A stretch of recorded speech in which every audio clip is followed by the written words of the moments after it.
is interesting. There was pros and cons both for that decision, or that If you're the board, it's pro. If you're anybody else in the county, it's con. okay. You should watch the video. Yeah, I do. That's exceptional training for anyone who wants to be in that position.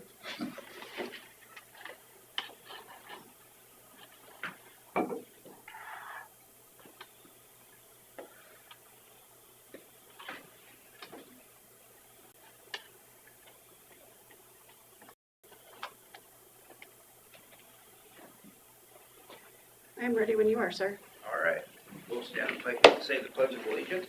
Start. I pledge Allegiance to the flag of the United States of America and to the republic for which it stands, one nation, under God, indivisible, with liberty and justice for all. We'll consider for approval minutes and agenda. I'll make the motion to approve the minutes and the agenda. I'll second it. All right, I've got a motion from Smith and a second from Gensel to approve the minutes and agenda as presented. All those in favor say aye. Aye. Aye. Aye. All those opposed, motion carries. Scott Minders. Well, it's 9 a.m., so we got to stick to the schedule, but I was hoping he'd be up here by now.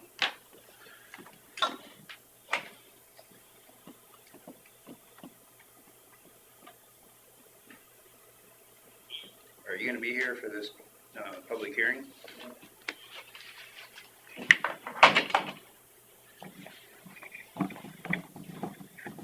So we've got a public hearing for the L.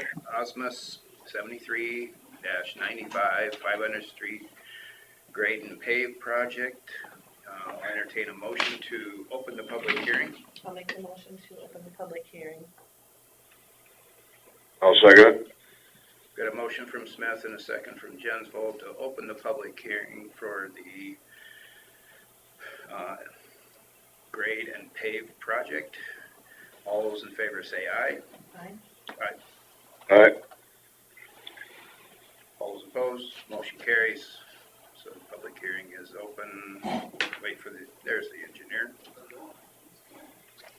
So we've opened the public hearing now, so you want to give any details you would like first? The public hearing is for a project near Rake in Lincoln Township to pave part of 500th Street and 40th Avenue, approximately from the half-mile point between 30th and 40th, going east to the corner, and then north about a quarter of a mile. The roads are currently rock and gravel. Public hearing is required for the project because it didn't score enough points in Iowa DOT point system, and so the public hearing is required for approval of the 5-year program because the project is included. We have a $1.3 million budget amount for the project, and we have planned to fund this project with TIF proceeds. All right. Hearing no further information, I guess I'd open it up for any public comments on this.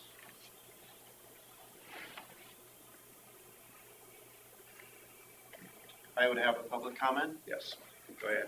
State your name and Harlan Osmus from Osmus Farm Supply that would benefit from this project. I would say in our rural areas in Iowa counties, there are successful businesses that are operating, and ours has been in operation since 1960, continues to grow. So we have stressed the current infrastructure with truck traffic over the years. I would applause the county road team for keeping it in very good shape, but it's been challenged at times. So the current project at hand will benefit our company and is greatly appreciated. And I can tell you, many of the 18-wheeler rigs that come into that site from all around the country would appreciate this as well. Thank you. I guess one of the comments I would make on this, in the past, we've looked at different case scenarios for paving roads to businesses in the rural area. And the first thing we're going to look at is this a commercial or industrial business? And this does qualify in that area. They've built up their business quite extensively on both sides of the road. And, I don't believe we have an accurate traffic count because it's probably not most current since you added on, but at some point it'll show more accuracy in that area. Your traffic is, kind of sporadic depending on season, isn't it? Correct. So it all depends on when they come out and do the traffic count. With our luck, they do it in the off season, it's usually what happens. I thought Scott said the traffic counter was out there in July. I can't remember if we knew the date of the traffic count. I just remember that it was in a month that would be a low traffic month. I can't remember which month. And that was what, how many years ago? 19, I think, is when the traffic. 2019. So it's been a while. Could I make another comment? Sure. Marlon Osmus again. As we continue to grow our footprint, our campus as we call it out there, we continue to build structures that are taxed and do provide more tax funding for the county. That's not a reason why I think this should be done, but I will say that we support the tax base that is levied against us as we continue to grow, but we continue to grow because this is a good place for that business. I have a question for Scott. Why didn't it qualify for other funding? I mean, I kind of know the answer, but I think it would be nice if we had it Sure. out there. Well, it would qualify for local funding from our budget. It would not qualify for farm to market funds or federal aid dollars at this point under our current mapping because it is, this road is not on the farm to market system and it's not on the federal aid system. On our federal aid maps and farm to market maps, it's marked as a local road. So now, if all of this structures, everything that's been put in there was done, say they started in 2022 or something, everything got built at once, we would probably have a good chance at a RISE grant to get something out there. But since it's just been added on to over the years, it kind of falls in the cracks of the DOT and federal funding. Right, RISE is entirely dependent on number of employees added, and they've gradually grown employees-wise.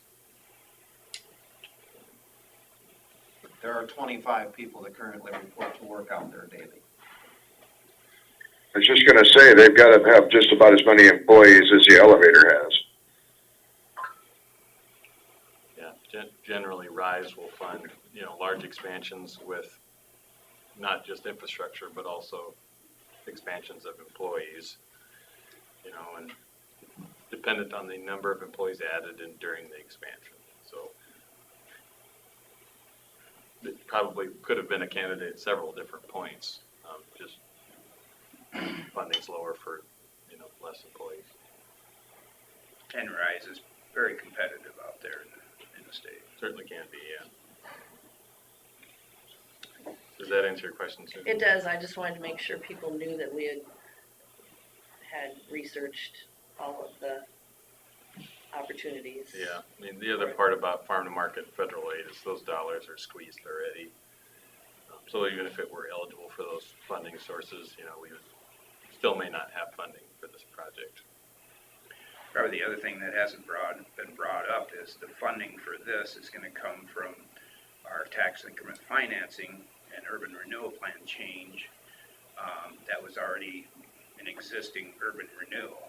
We're just going to amend it and include this project into existing funding from the turbines, the Crystal Lake 1 and Crystal Lake 2 turbines, I think. So it's existing. I have oh, go ahead, Terry. No, I'm done. Okay. I have a question for Harlan. As a taxpayer, are you in favor of us borrowing against the future taxes of the wind turbines and paying some interest in the hundreds of thousands in interest to not only do the project by Osmus Farm Supply, but also repaving roads in the county?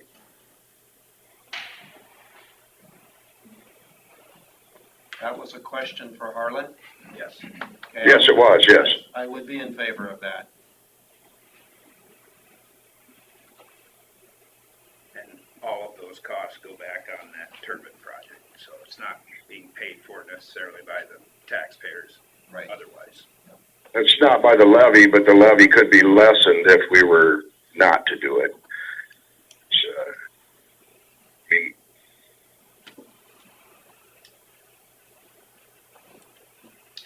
Is there any further comments on this project? I'll add just one more. So once this is paved, we'll add this to our, maintenance practice for paved roads. So we'll have, a different plow on this route, and we'll take care of it a little differently. It does cost more to maintain pavements than it does gravel roads. So I just want that to be known. That was going to be a question of mine as well. The current fix or improvement, let's call it, is going to be beautiful. But 20 years from now, 25 years from now, I would like some sort of commitment that it's not going to be ignored. And I see the way the other blacktop cement roads are cared for in the county. I feel like it won't be ignored. So that's just a point I would make. Though I agree with you, though, that over the years and the decades, gravel is probably a lower cost upkeep. Would that be correct? Yeah. Okay. So just to remind everybody, it was about, 16 years ago or so that we borrowed over $20 million to upgrade our roads and bridges. It was from these same monies. So this is the tail end of those monies that's available. Okay. We're into the end of the 20-year cycle on this, and then it's done. But it will not take the whole funds of the TIF. This is only This a one project. portion of it. One project. Yeah. It's not like we're using it all on Small the percentage. road to Asmus. Thank you. If it's approved, I appreciate it. Thank you. Beyond that, we use our state funding for most of our road use taxes for redoing the rest of the roads and maintenance on those redos. Try to be frugal as we can and stretch our dollars as much as we have all kinds of new ways to do it, and we're still working through that. We've come up with some pretty good options, I think, over the years, how to maintain our roads. Any further comments in the public hearing? Hearing none, I would entertain a motion to close the public hearing. I'll make the motion to close the public hearing for L. Asmus 73-95 500th Street grade and pave project. I'll second. Got a motion from Smith and a second from Jensvold to close the public hearing for the L. Asmus grade and pave project. All those in favor say aye. Aye. Aye. All those opposed? Motion carries. All right. So we've approved the 5-year program already, and that approval will stand. If you would have had different feelings about it, we would have revised it and had a reapproval. So right now, everything will move It's forward. already in there. Yeah. Okay. When would an agenda of the project be shared? We'll know more today. Yeah, We have a meeting later, like at 10:30. 10:30 with the bonding people. They're gonna give us more information, so we'll have a little more information then. For me, my main concern would be timing and length, duration of project. yeah. I think what we can tell you now is we would hope to bid a project this coming winter and build the project next summer. That's about as tight as I can get you right now. Something to look for in that would be if we could get that built and, get the work done in, at best, the end of July, or end of June, July, and into August a little bit. If we could get it done, I would assume that would be the easiest window for his business. You would be correct. All right, in an effort to keep on schedule, we have a 9:15 with Mary Lou Cleveland, Veterans Affairs, to discuss with possible action quarterly report. Good morning. Good morning. Thank you. You have a busy agenda, so I'll make it short. Yours is just as important as anyone else. Thank you. Well, this is my quarterly report for the time period of January to March 24. And you can see by the numbers that I put, it's been very busy. 306 phone calls and 78 office visits. Right now, I am holding at 65 cases. No, I'm handling 67. It usually averages 65 to 67 from month to month. Amidst that busyness, what really encourages me is that we've seen some great success in the disability compensation claims we've been filing for veterans. We have veterans with really, really significant issues, and we've seen them, several get 100% service connection, which is the highest that you can get. And that's been really beneficial to them because their health conditions do prevent them from working and doing many of your day-to-day activities. So that has been a privilege to work with them and then for those benefits to be approved. There was one really significant event this quarter. On March 5th, President Biden signed into law the fact that any veterans who served in the Vietnam War, the Gulf War, Iraq, Afghanistan, or any other combat zone after 9/11 are eligible for VA health care. They can enroll immediately. They do not have to be service connected, not have a disability that the VA is saying is connected to the military service. They also do not have to meet any financial criteria. So that's really huge. Prior to this, we had to go through the process of getting them service connected on something if they did not meet the financial criteria.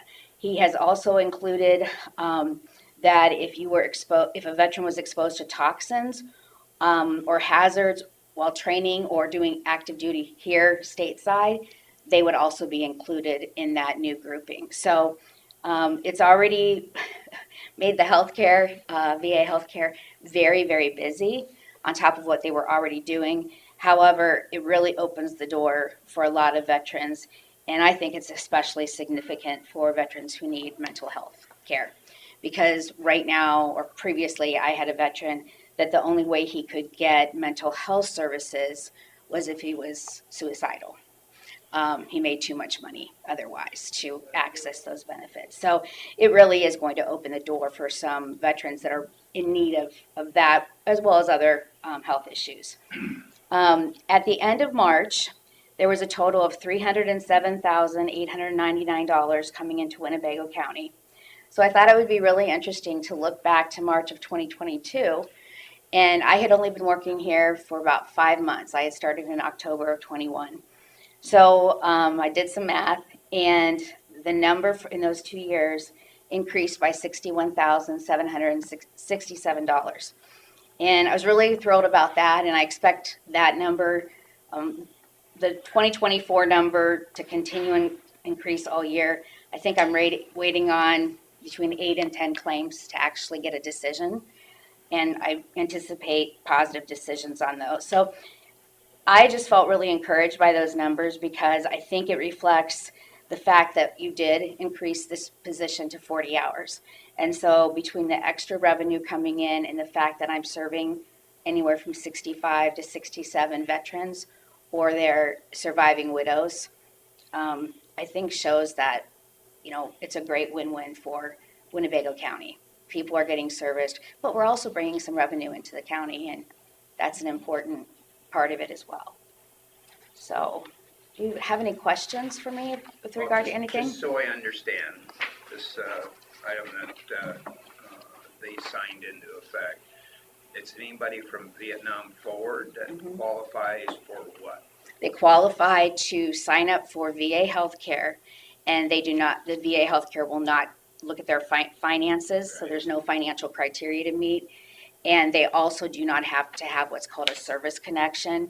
Previously, we usually had to try to get them service connected, like on ringing in their ears or hearing loss, as the only way to get into the VA healthcare system. It was either finances and or a service connection. So will there still be limitations on how much they, qualify for?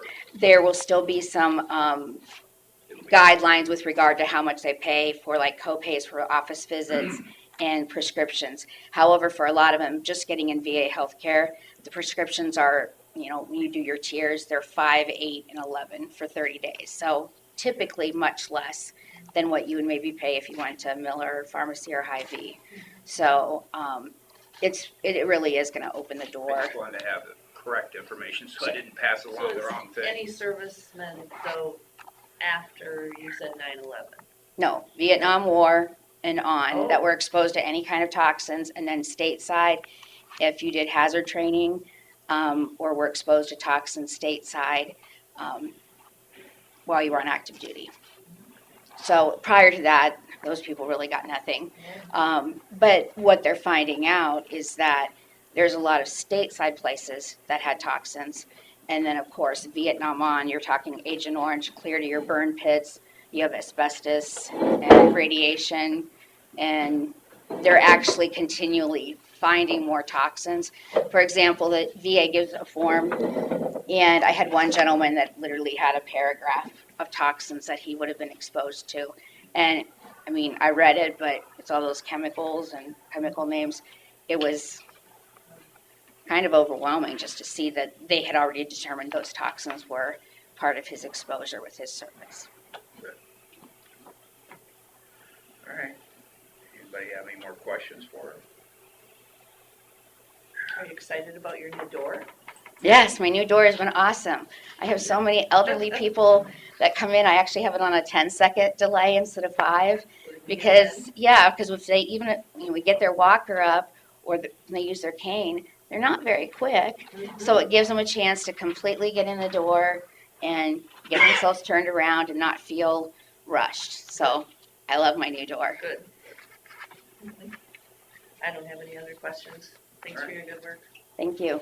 Does it need to be Yes, officially we'll- submitted or? I'll entertain a motion to approve the, Quarterly report. go ahead and make the motion. I'll make the motion to approve the quarterly report for the Veterans Affairs. And I'll second. I'll second it. Go ahead, Bill. That's all right, you got it. All right.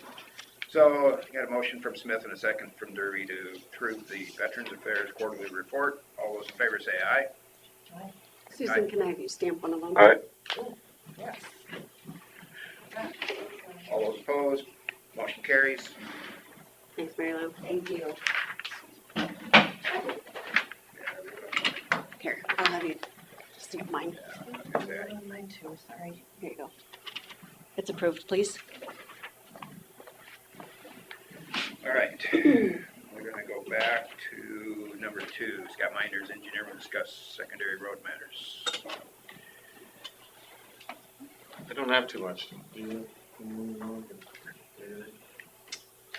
Not too much, just finishing up stockpiling, we're going back to the spot and some roads after the rain from last week showed some more black spots out there, so kinda working on that. They're working on putting blade maps together for the rock and gravel resurfacing this summer, so keeping the ball rolling. They tuned up dust controls. We're trying to get on that a little bit earlier this year. It's been nice getting those tuned up. So in end of May, early June, we're gonna do dust controls and be ready. Do we need to revisit the dust control on the way to Rice Lake? At any point? They ask me often.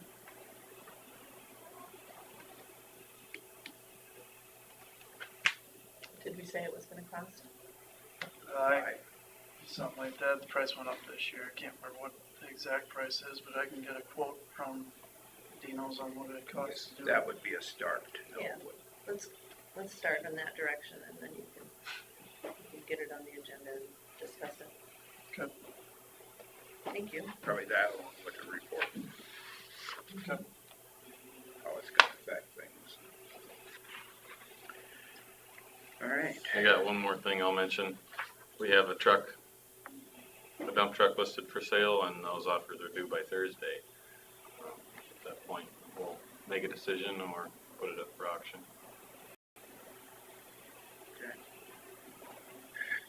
Of a couple of things.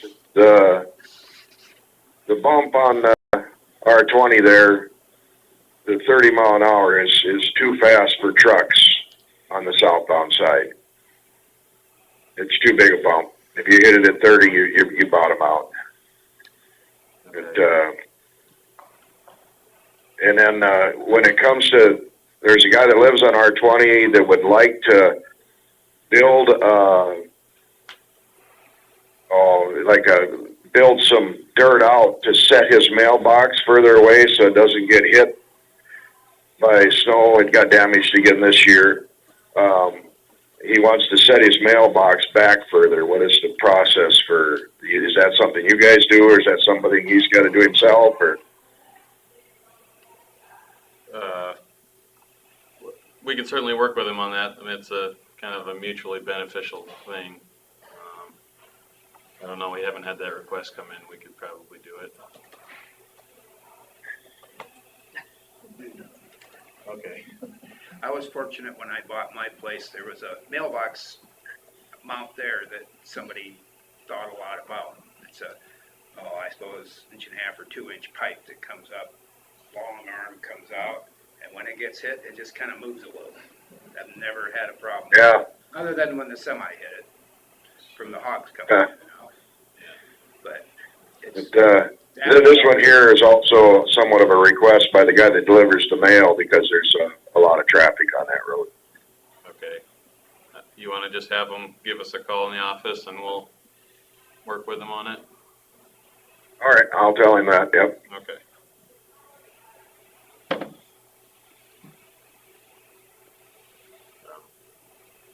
The bump, Bill, the bump signs were the lowest we had in inventory, but, I talked to Ryan last week and they're planning on hopefully starting to make asphalt this week, so. Okay. Yeah, this week. Yeah, it's,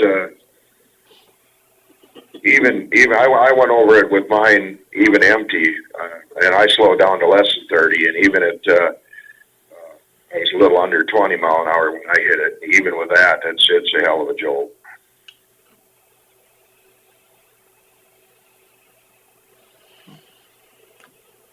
Anything else for roads?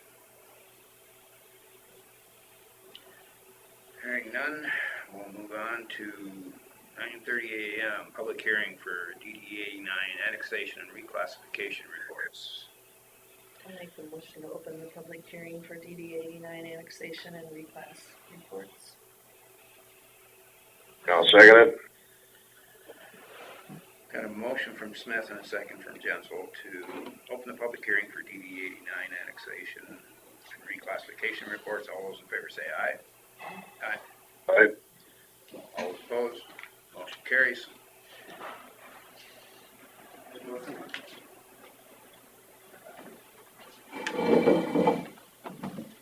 Morning, Colin. Good morning.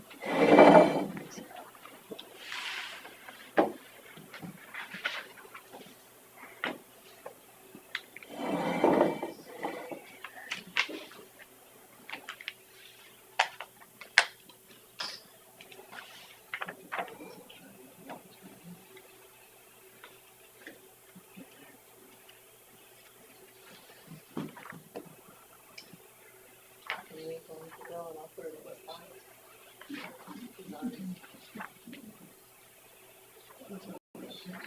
On the phone. Are you on, or am I just on? You're fine. Perfect. Just checking. Normal today.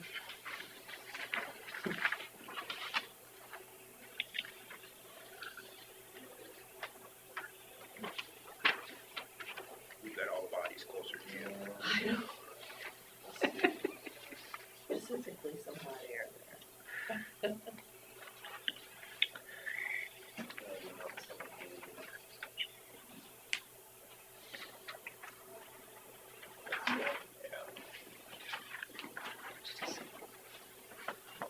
Enough of these for every single person, but it's basically dollars maps before and after.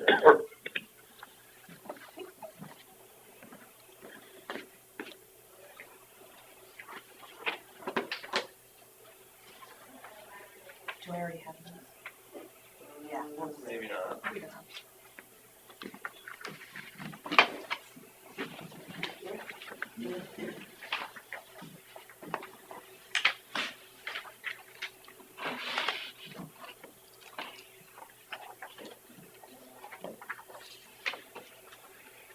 You still, it's the same annexation report here, but. I think you got copies.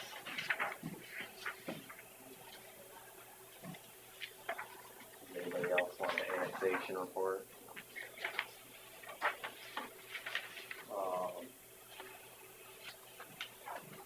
Okay. Have we opened the hearing? Yeah, we're open. Alright, so morning everybody. I guess first we'll just kind of quickly touch on the annexation part. We had continued that last time. Kind of primarily that had to do with, I can't remember the name of it. It was Diane Riley and Tom Brackey was on the phone, and after the meeting, I went out and looked at the area that he was talking about, and I talked to him on the phone and looked at it again on the computer, and basically I'm recommending that one of the parcels, there's a 4.6 acre parcel, parcel 12212000005, not be annexed into the district. So it's this little, it's kind of this pothole area, and then there's an intake right in it, and it's right along the curve of this road. Let's see, open the map here. That 368th Street, it's the parcel on the south side of that we had recommended for annexation. So that whole area kind of drains towards the road, and then there's an intake in the low of that goes, it goes southwest and then crosses the road and goes into that it's another drainage district tile. So basically it's tiled out and the surface water goes out, so there's no benefit to that parcel from this district. So really that's the only, we talked about some of the other stuff, and he said that maybe, didn't have any tile in that, and that's not really something he could put tile in there, and that looks like that's where he would tile it, is into this district. So presence or amount of tile doesn't really affect it, but basically that's kind of where I'm at as far as recommending just removing that one parcel Just from to there. clarify, it's, which part of it then, on the north side, It's on the south side of the road there. south side? Yep. Yeah, it's that one parcel on, just on the south side of 368th Street, there where it goes from straight Kind of a east. triangle piece there. Yes. Okay. All right.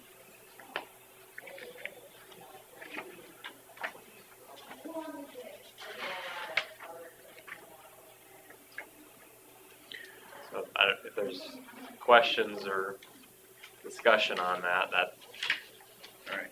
open to that, otherwise we can move forward. Did we have any electronic communication one way or the other? On the annexation part of it, Wow, on both of it. I've heard from nobody since our other. Okay. So the DNR hasn't weighed in on this at all. Really didn't change their numbers that much. I mean, it was a little bit. right, on the reclass part of it, these dollars maps show, and the changes visually. That other handout was the notice that was sent to the owners of the wetland grounds. Basically, that notice of increased assessment. So that's why we had to continue the hearing to today to give a chance to send those notices out and give a chance for those landowners to comment or object or any of that stuff. And it affected not every single schedule, but most of them. It did affect them some. Where's my sheet here? I calculated it out, and basically, so on the main tile schedule, what in changing those numbers, what it resulted in the end was an increase of 14.19% for publicly owned lands and a decrease of 8.19% for remaining lands. So you're just shifting the dollars around.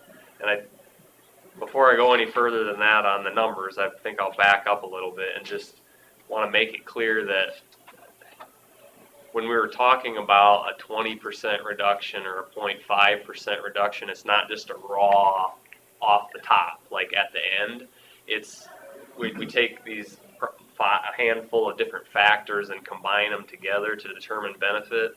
So it's not just a straight taking 20% off or taking 0.5% off. When you change one of those factors, you have to re-spread it out over the district. So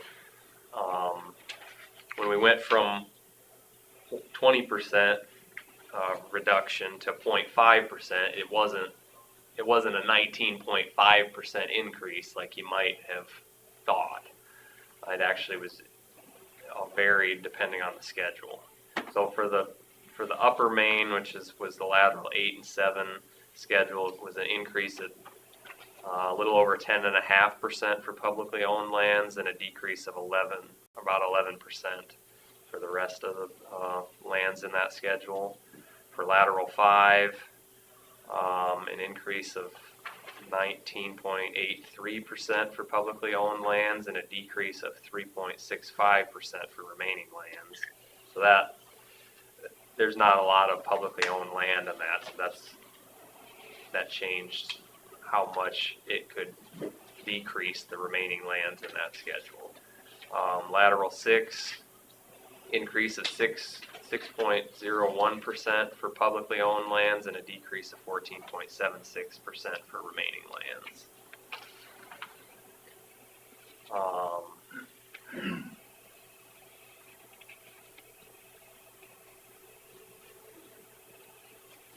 And I guess that's really all I have, is unless there's discussion from anybody, any landowners or the board. Well, I guess I'll open it up for comments on it. Anybody with concerns or questions?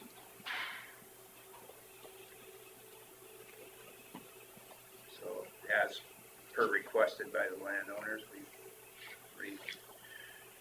established the reductions, and then we had the one deletion from the annexation, one parcel. Yeah, so that annexation one, that'll affect stuff a little bit here, but basically in the reclass report, we'll just cross any schedule that parcel is in, that just get crossed out. Okay. So it's fairly simple. Any comments on this? Happy with it? Just have one thing, I wasn't at the last meeting, but it seemed like most of the comments were directed towards public lands as far as the public owners wanting these reductions, asking for these reductions, and we never once commented on the reclassification, did we? No. We never asked for it, we never complained. No. So I just wanted to be clear that the county, and I talked to TJ a little bit, as far as I know, they didn't ask for it. They didn't ask that those deductions be implemented. But at that last meeting, it sure made it sound like it was all us, the county, the public, which it wasn't. So I just wanted to make that clear. I think it was more on how the code was interpreted. You know, the code says you're supposed to have a reduction. Wow. What that reduction is, you know, kind of variable. Yeah, and Colin was giving his professional opinion and advice on it. But that's why we have these public hearings, so we can work through it.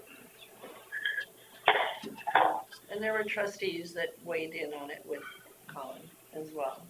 So it's just something that, when concerns were brought up, we addressed them. Any further comments on the DD 89 annexation and reclassification reports? Questions? All right.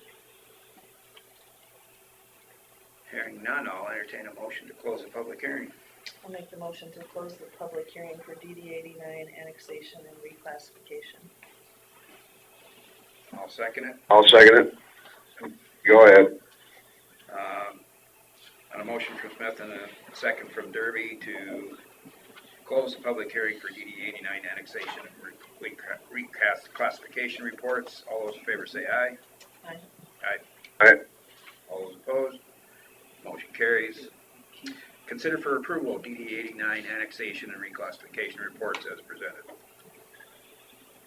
Do you have any comments on that? Well, in the motion, I think the changes that we've talked about should be in that motion. So if it's going to be approved that parcel not be annexed, the filed report has it in there. So just go ahead and put that in the motion to remove that parcel from the annexation report and then approve it that way. And if we just identify it as the parcel, annexation parcel south of 368th.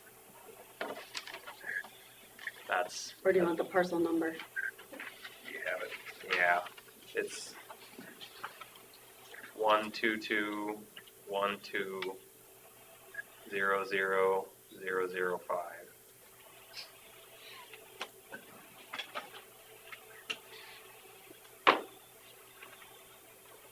Say that one more time, make sure I got it right. 122.1200005. So 4 zeros and then a 5. Okay. So there'll be that change and with the proposed new reductions. Yeah. And then In the same motion. and for the reclass, probably just make sure that, like you said, that it's clear that it's the different reductions, and then that same parcel that was in the annexation is going to be taken out of the reclass. Right. So I guess if you identify this number in the reduction, 0.5%.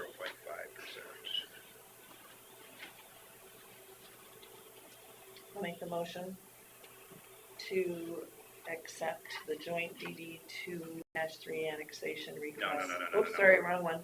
Sorry. Jump down.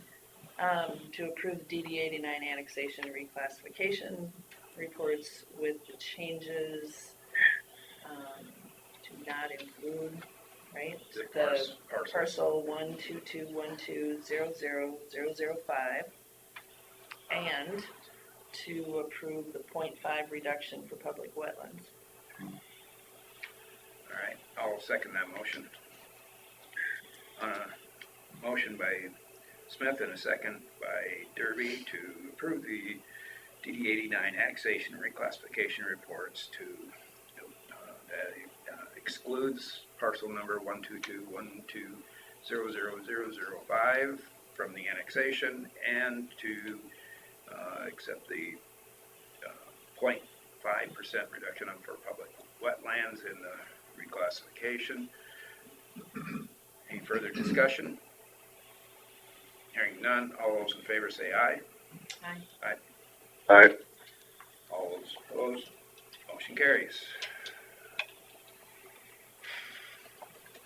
All right, guess we'll move on to the next one. 9:45 a.m., consider for acceptance, joint DD 2-3 annexation and reclassification reports. We've got AJ on the phone, anyone else? Enos Goldberg's on the phone. All right, Enos. Enos and who else, sorry? AJ Stone. AJ?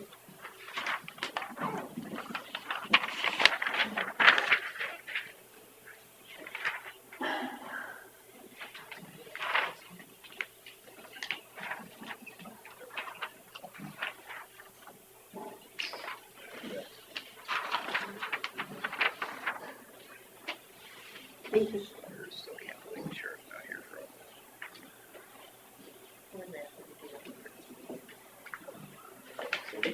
We're good? Door. Okay, yeah, we opened it, right? Yeah, okay, So yeah, morning, everybody. wait a minute. Did we? No, I don't think we did. Okay. I'll make the motion to open the public hearing for joint DD 2-3 annexation reclassification. And I'll second it. So I've got a motion from Smith and a second from Derby to open, we don't have a It's not a public hearing. public hearing. It's not a Yeah. hearing, it's just to No. consider for Oh. acceptance. Yeah, you don't have to open anything. So you'll No. Okay. remove your We're just motion. talking. Yep. Okay, then I remove my second, so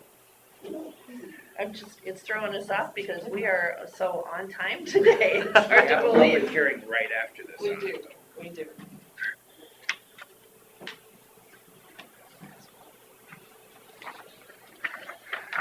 Yeah, so this morning, basically filing the annexation and reclassification reports for Joint Drainage District 2, 3, that's in Winnebago and Worth County. It's a pretty large district, and primarily open ditches, over 14,000 acres. Several different facilities. On the annexation piece, there's quite a bit of annexation, not necessarily in terms of acres, but quite a bit in terms of number of parcels. And in the annexation report, let's see, give me a map in there.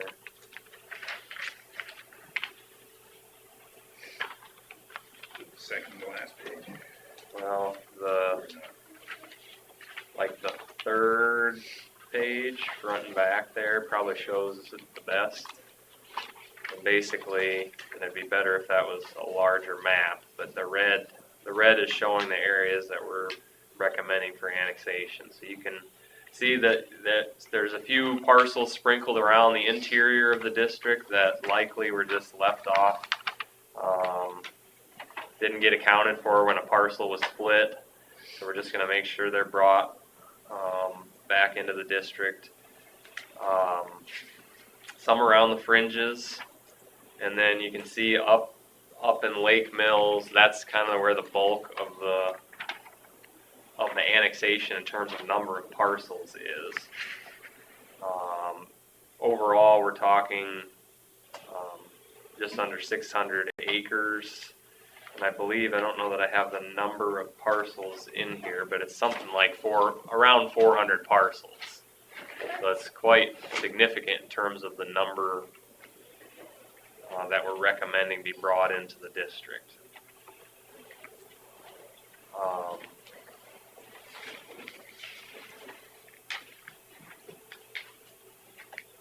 But we do believe they benefit from the facilities of this district, and that they should be brought in. One thing I'll comment is, in Lake Mills in particular, they only would be included on one assessment schedule. That's for the main open ditch. And on some of these very small lots, like, I do have dollars maps too that I can hand out, but basically, if you did $1 million project, a lot of those lots and parcels in Lake Mills, if you the second page, you can see that, I mean, the dollar amount that they would pay towards that is not very large. Maybe $50 or less.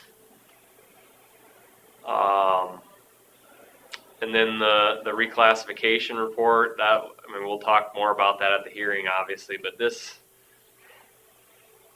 covers quite a bit, because this district has just a tremendous amount of history, and it's probably the most research I've ever had to do for a drainage district in doing a reclassification, because there's a lot of confusion. There's been a lot of proposals over the years to do things.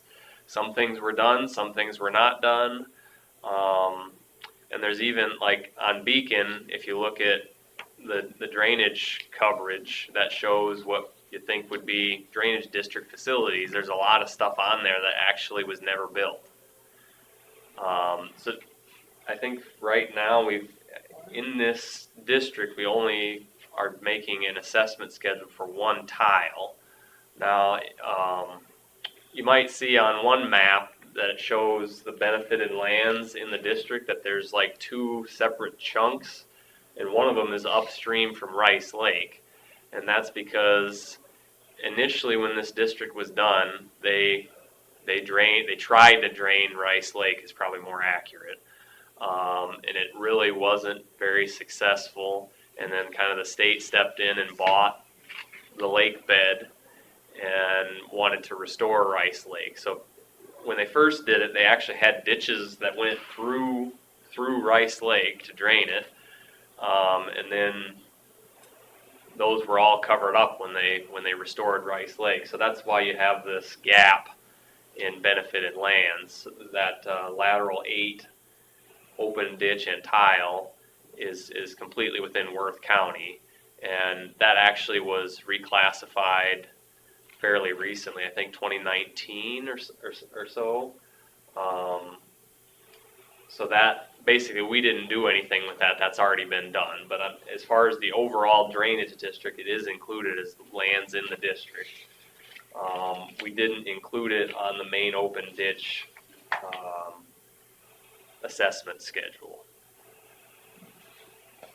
So that's kind of the basics of this. But basically today it's just accepting the report, basically saying, yep, we've got it, and then setting a date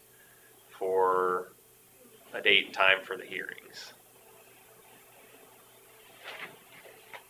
Any questions?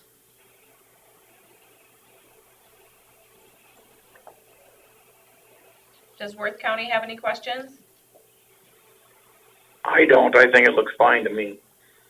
Yeah, well, most of the changes are all within Winnebago County, so it would probably, the annexation, everything looks good at Worth County then. yeah, the annexations would actually benefit anybody over in Worth County on the percentage. Right. So I'm trying to figure out here, in Lake Mills, do we have overlapping districts of DD 47 and DD 2? They butt up against one another. Yeah. in Lake Mills, because a good portion of Lake Mills drains to the east into DD 47.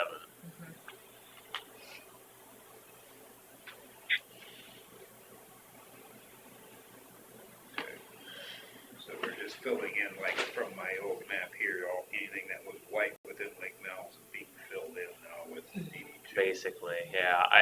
I took a fresh look at where the water drains, and I got the storm sewer maps from the city of Lake Mills, and so it's a little bit harder to see how the water flows in town than it is out in a farm field.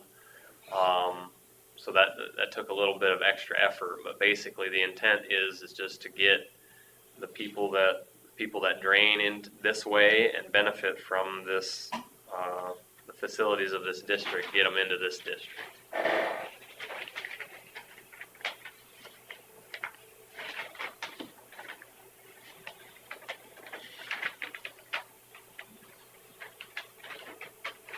All right, is there any more questions on this report?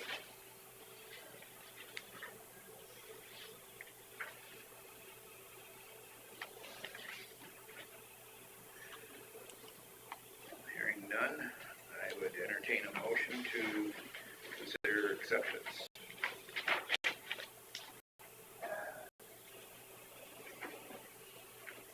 Make the motion to accept joint DD 2-3 annexation and reclassification report.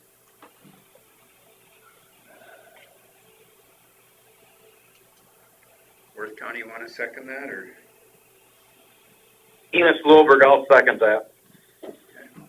Got a motion from Smith and a second from Wilbur to accept the joint DD 2-3 annexation and reclassification reports. All those in favor say aye. Aye. Aye.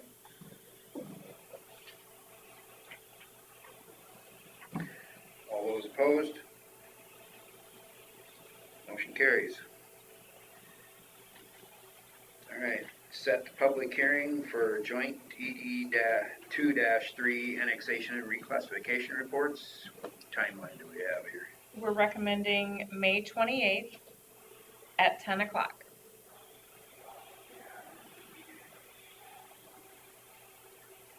So Worth County, They know that too, yeah, okay, yes. And that worked, it worked. yes. I'm not sure what kind of participation or you'll need or have from North County because our meeting will actually be on Tuesday that day. Hopefully we can be done and so somebody can participate in the public hearing as well. In talking with Valerie, I think your landowners are going to be recommending to come here and you guys can call in from your meeting. If that works? Okay. Yep. Okay. Yep, if we're still in our meeting, I understand it. we'll definitely do that. I'm sorry, you talked over each other. Yeah, Yes, that will work. they understand that our landowners are coming to Winnebago. Okay, great, thank you. Okay, you want to make that motion? Yeah, I'll make a motion to set the public hearing for joint DD 2-3 annexation reclassification reports for May 28th at 10 a.m. Do we have a second from Worth County? AJ Stone, I'll second that. All right, got a motion from Smith and a second from Stone to approve, or to set the public hearing for DD Joint District 2-3 annexation and reclassification reports. All those in favor say aye. Aye. Aye. Aye. All those opposed? Motion carries. All right, we'll see you on the 28th then. Or hear you. Okay. Thank you, Colin. Yep, thank you. It looks like it wasn't on the column. Yeah. Anytime you have a city involved, we had that with the city one year. It was AJ Stone. Has left. I'll have to sort it out for a second. And I don't have anything for drainage today, did you guys? Dealing with Jeff Mathis on 81 Lat 1. Won't know any more till later this week, maybe. Okay. Yeah, you just let me know. It may or may not end up being similar to the one up by Scarville, or may put a new one parallel to it. Not an improvement, just replace it. Kind of. Okay, okay. Did you get a call from, I did. okay, Yep. so have they filled out a, I did, I filled out a petition with their name. okay, Yep, thank you. you're welcome. Do you remember off the top of your head how many feet and how much it cost? What the size was that one at Scarville? No, I don't remember. Do you remember what that was? It was like 1,200 feet or more, or was it? I'd have to look at the report, I don't know. You wanna look that up? It'd be fun to know, interested to see yeah, that. 'cause I was I can show thinking- you the report, I was yeah, thinking unless you 12, still have yours, no? I have it, but I don't have it. We have some free time here, I'll look. Okay, All right. all right, let thanks. me know, thank you. Yeah, he would like to do a improvement, but I warned him that there's probably gonna be remonstrance here. Mhm. He's got to be aware of that. So, all right, open forum.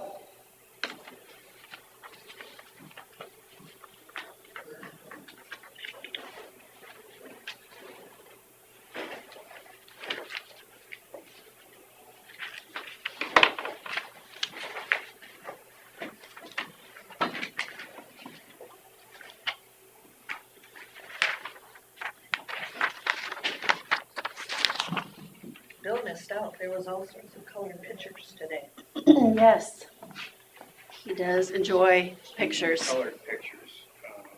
Scott, the new maps you sent out, I printed them. They're sitting on my desk at home. Do you have copies for us today, or? I think I have some copies for you, actually.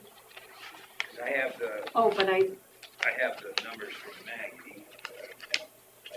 I left them on my desk. You want my $6 million map? Yeah. And, Well, the new, I suppose the urban renewal. I did not. The two maps. yeah, Oh, that is the wrong stuff too, but you'll need that for later too. okay, so, Those two attachments we sent us, you can do that. yeah. How are we doing on time? We got a half hour. Okay, maybe I'll just, sorry. Be back up in a little bit. I still need a, when you, That's me, no, it's just I said that. okay, We approved, this is all, that was at the beginning, we approved Ugh.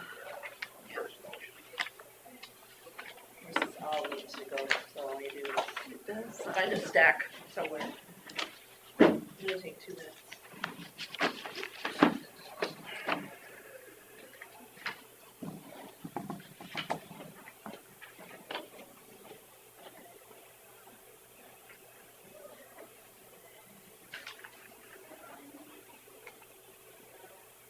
How do trees access the internet? They log in.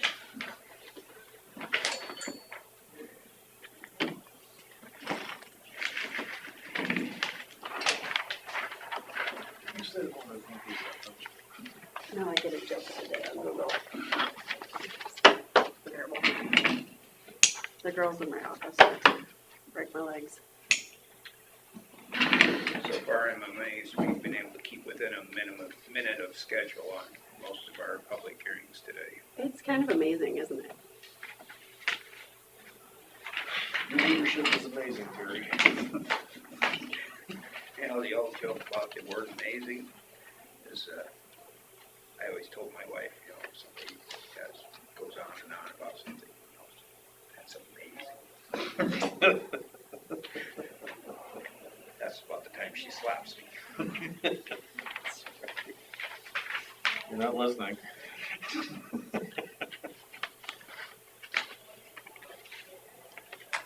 One of these days I'll write a book about the things men should never say. Regardless to say, I don't say that in that context. No, no, no. You always find a different phrase.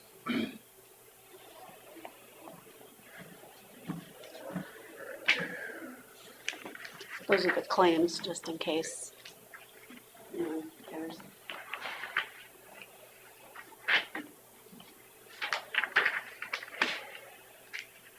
So, Terry, I'm just idly curious. I put the claims on your desk, Susan. Have counties seen dramatic reductions in funding? I mean, have you guys seen dramatic reductions in funding from taxes and that would warrant substantial cutbacks? It's probably coming next year. Yeah, not Next yet. year's budgeting's gonna hit. It's not a surprise. We're taking our increment according to state code and the formulas. We just went to what they allowed us. Because, yeah, it's kind of screwy the way their calculator works. So we just did that, hoping to get down to that 350 by the time comes. So we're taking those increments. But next year's probably gonna hit a lot worse. So I expect on our compensation board that we're not going to be seeing. It probably will be part of the discussion. I don't know that the supervisor can sit in that meeting and have those discussions, but it might be. They have Well, to the be aware, supervisors need to decide whether you're going to, approve it or not. whether you're going to have a compensation board again. Yeah. Oh, really? Yeah, They Um, changed that now? they last minute passed a new bill that, Those last minute bills, oh. they passed a So bill. did they just package it with something else? They packaged it with, Omnibus. there's a whole bunch of stuff in this. They last minute passed a bill that, makes a whole bunch of last minute fixes to that tax for 718. 718, but it also, affects the comp board. It affects, oh my gosh, Because there A was plethora of a things. plethora of So this things. is different than the compensation board one that was going through. Yes, it's different, but, so it gives the board the opportunity to either, Take it over. take it over or create a compensation board.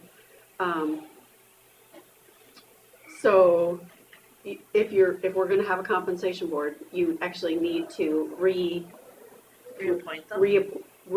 well, we all Start need to fresh. reappoint our compensation board, but we need to do a resolution to have a compensation board now.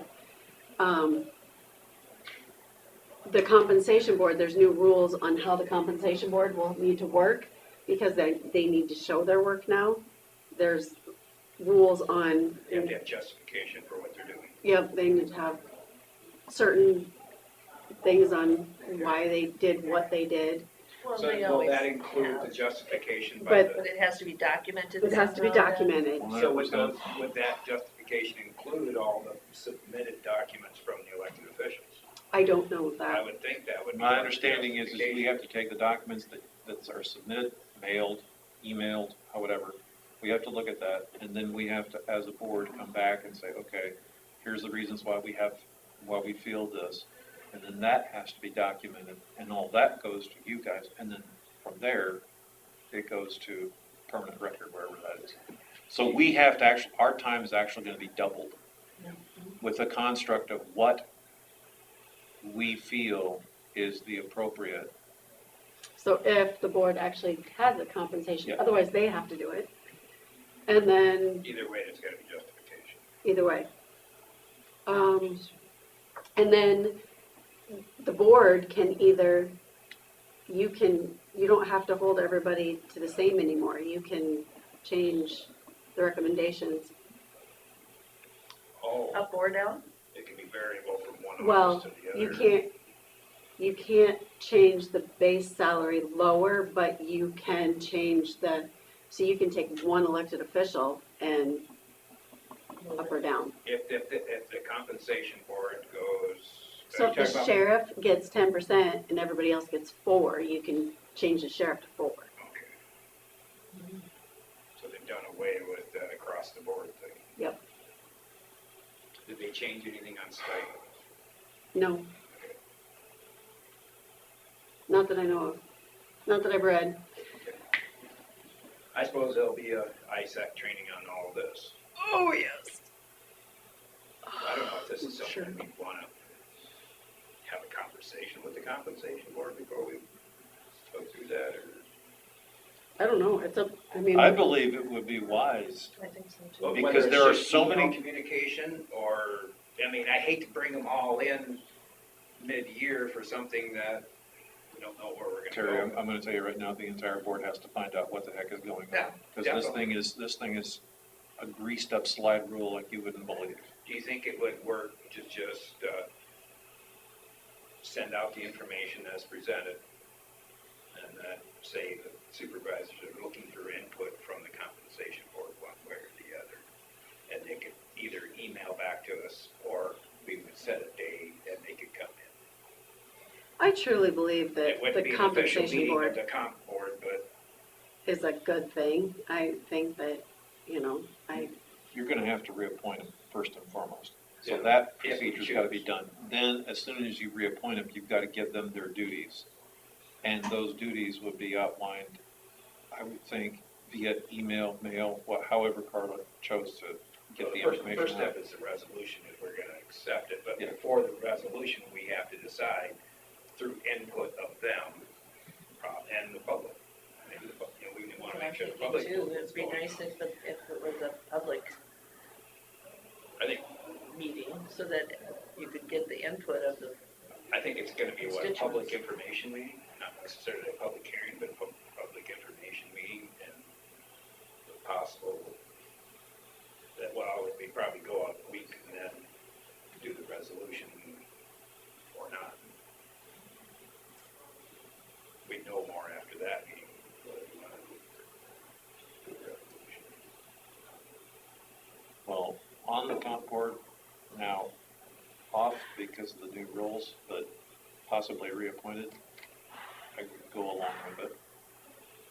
Simply because of the fact that it would make, I think it would make it much easier for us if we were reappointed back on the board again, that we knew what we had to do.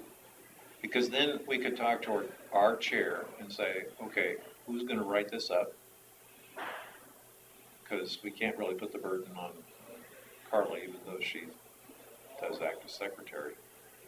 But we need to find a way to organize ourselves. Because as it was, we would just spit out numbers and look at the information that was given to us, debate, although this last one was like a grease pig, just no problems whatsoever, it flew. But I have a feeling that this next one, With the cuts, it could get ugly. because cuts just don't, I mean, compensation board doesn't just affect the elected officials, it affects everybody. And seeing what we've seen so far over in Cassuth and what they're going through, because they're making dramatic cuts everywhere. Primarily library now, but who knows where else that's gonna go. I have a feeling now that we're gonna be seeing pretty much the same thing in just about every county here in the area. Because there's a lot of counties here that are trying to catch up with the Joneses. And now we may not be able to do that. And now we've got to figure out a way to justify why we cannot do that. We're gonna have to look at what's fair, and how we can implement all this in a fair way. You don't wanna put all the burden on the roads, or all on the conservation, or on the courthouse, or public health. You gotta make sure it's fair to everybody, maintain a certain level of services. So if we're in there determining salaries, or at least the raises thereof, we've got to have our P's and Q's together, especially now with this new system. well, initially, it's gonna be to even understand the system, Yeah, and I think, you know, the problem with this bill is there's a lot of big counties that were Well, even Cassuth County was having a problem with the, Spending. no, the supervisor, one of the old supervisors got on the comp board and then didn't give the supervisors any raises. And the, some of, like in Polk County, one of the guys is, from what I heard, is that like they were putting their friends on the comp board and then they were getting huge raises. What? So it was, I've never seen that. Oh, so that's what we were supposed to do. Oh, darn it. AJ, So- you're one of ours. Sorry, guys, you didn't communicate to me. so the comp AJ, the board, check's in the mail. that was the problem that the legislature was seeing with the comp board. Yeah, I can see. But we didn't have that problem in counties like ours. Our comp, Conspiracies? our, stop it now, I'm trying to talk. Our comp board was actually doing their job. Looking Where- at it from a businessman's aspect. Yes, Well, look who we have on the board, for heaven's sakes. I mean, there's a lot of Power there. power on that board, and these guys know what they're talking about. yes.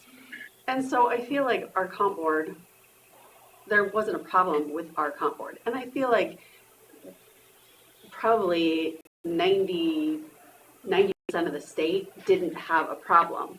But there was a few bad apples that ruined it for everybody. So, Yeah, but why can't the people at the state see that? well, We're not all the same. that's the problem, is the people on the state, at the state, try to make some laws to fix these problems that are basically non-existent except for a few bad apples. But it's imposed on everyone. Yes, that's the problem. Come on, Bill. When's the last time good news was actually accepted and all you hear is the bad news? So, I could see that. Yeah,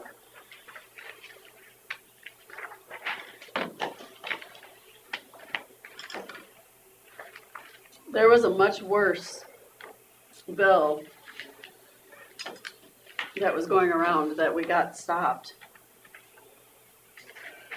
by calling Henry and calling our legislators. I mean, this is the What did better, it want? What did I can't remember anymore, but it was, craziness? as it was always. nuts. Well, the one had us going by the CPI to start with, demanding at least the Yeah, to do percentages. 3% every year and, Even though they're cutting our ability to, get mhm. revenue. Now, how exactly were we supposed to establish that when we have cutbacks in just about every department? Yeah. All right, so is that it for open forum? I'm done, I've gotta go entertain people, so. All right. Look forward to it. Oh, yeah. All right, consider for approval county claims. Make a motion to approve the county claims. I'll second it. Got a motion from Smith and a second from Jensvold to approve the county claims. All those in favor say aye. Had to hit you like idiot. All those opposed? Motion There's the carries. payroll. Stopped you right in your tracks there. Sign here.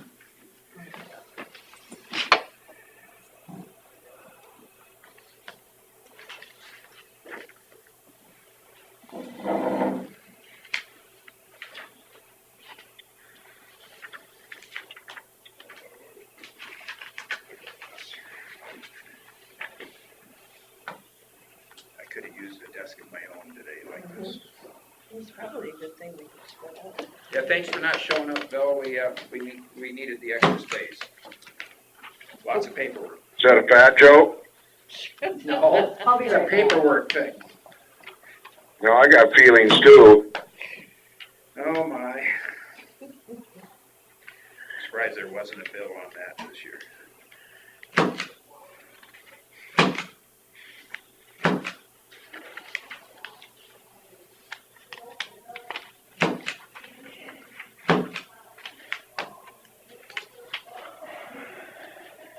How's the hauling going? Well, so far I've just been sitting here waiting. You just emptied the other truck. Here in a few minutes, I'm gonna have to mute myself for a little bit. Alright. Yeah, we got the 10:30 with Maggie, so that'll be in 10 minutes. Yeah, So you'll be able to listen anyway, at least. yeah, I can listen. I'd get out for a couple of minutes, and then while he's filling it, I can get back in, unmute myself if I have to. I'll allow you to do that. All right, well, I really appreciate it. It's nice. It's almost like the presence of the force when you have the chairman give you that kind of a grace.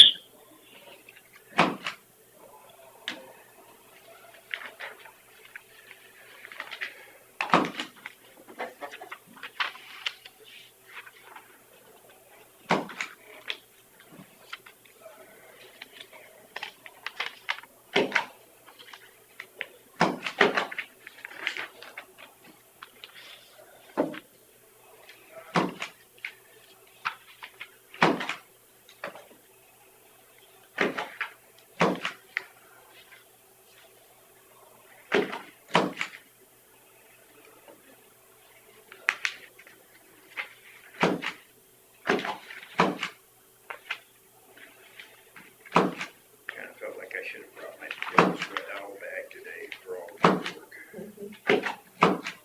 The joke is, in my family, my dad, when he used to go up to the cabin, his choice of packing stuff for the weekend was a Bill's Red Owl bag. Had a really sturdy handle and. Yeah, they never would rip off like the IV ones. Oh, they're terrible. I still have some of those bags.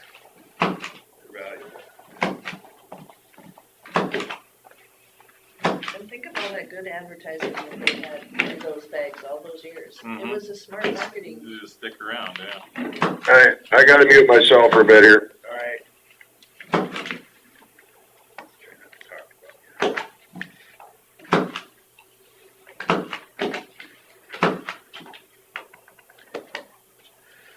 What bags were you talking about? Oh, I was telling the story about I should have brought a Bill's Red Owl bag to haul all this paperwork home in, because that was the choice of bags for my dad. He'd go up to the cabin, and every weekend he'd pack a Bill's Red Owl bag because he could always trust the handles would hold, and he didn't want to use luggage.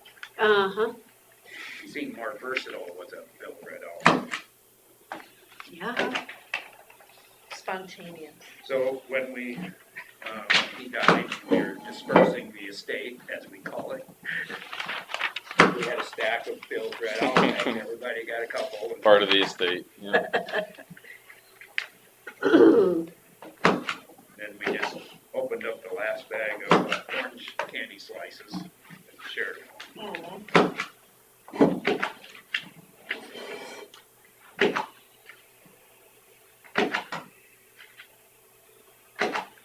Yeah, the Bill's bags were way better than the Hy-Vee bags. Yeah, that I was don't even the know if somebody makes those anymore. Oh, They try to get you to go to the cloth, then they eliminated cloth usage during COVID, and I'm gonna make the motion to approve the payroll claims. I'll second the motion.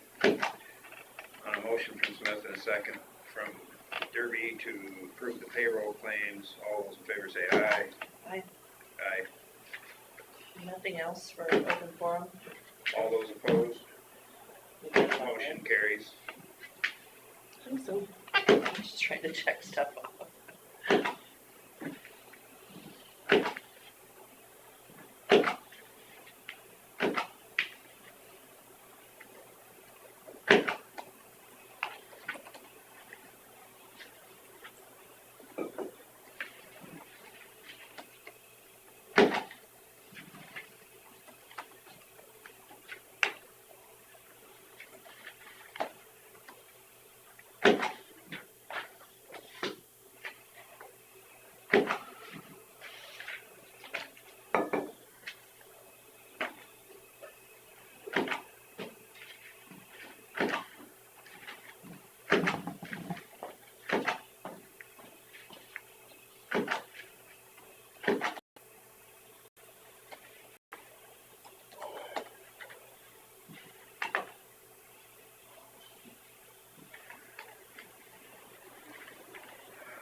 Carla, it doesn't make any difference that I'm in those drainage districts that we just voted on. It doesn't like directly, If you don't sleep at night, then you better let us know. Payroll, clean. I mean, there was nothing curious about it, you know. As long as, I mean, I would say as long as you're not Right. Benefiting. directly benefiting or directly fighting something or directly, you know, like, It's a pretty minute thing, you're voting for your purposes. Well, it won't all happen at once. if there was any doubt, I would let Yeah. them, but If everything works, you could probably do colors and swaps. Nice. You gotta pay into it just like everybody else. yeah. Yeah, Right. should go on. Couple on the road. Replace those big ditches. Yeah, if you were, if you were one that was fighting against it, or if you were one that was, Filed the petition. well, yeah, something, I would abstain, but if you're just going along with it like everybody else, I see no problem with it. I didn't either. However, That's why I am not a lawyer, and if you have, Yeah, leave it that. It's hard when you got 3 members on the board, dude. You can't just abstain to abstain, you know, you got to get enough votes yeah, to get some work done. yeah. But that is my opinion.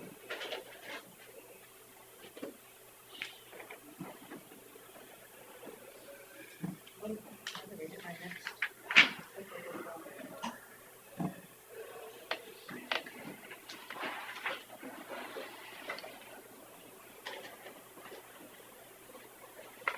Yeah, have you driven down by my house lately where they took that old house down? Boy, it looks different. Where at? Down by the Public Safety Center, across the road.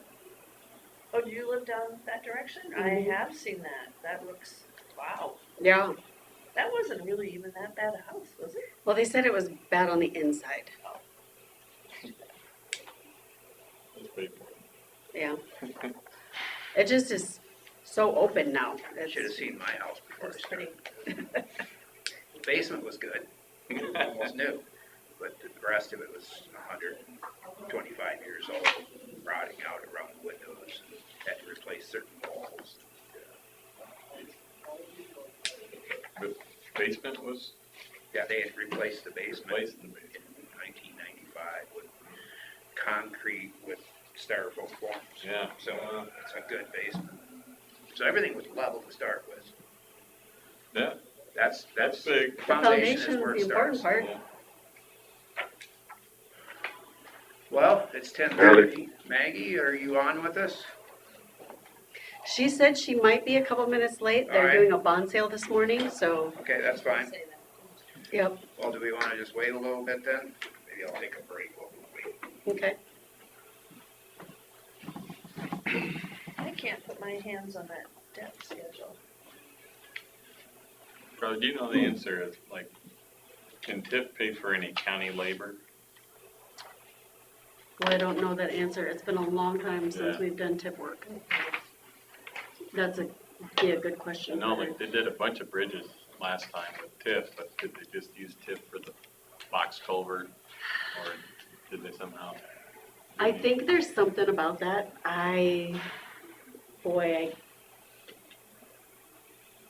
Maggie would know? Maggie would know. Yep.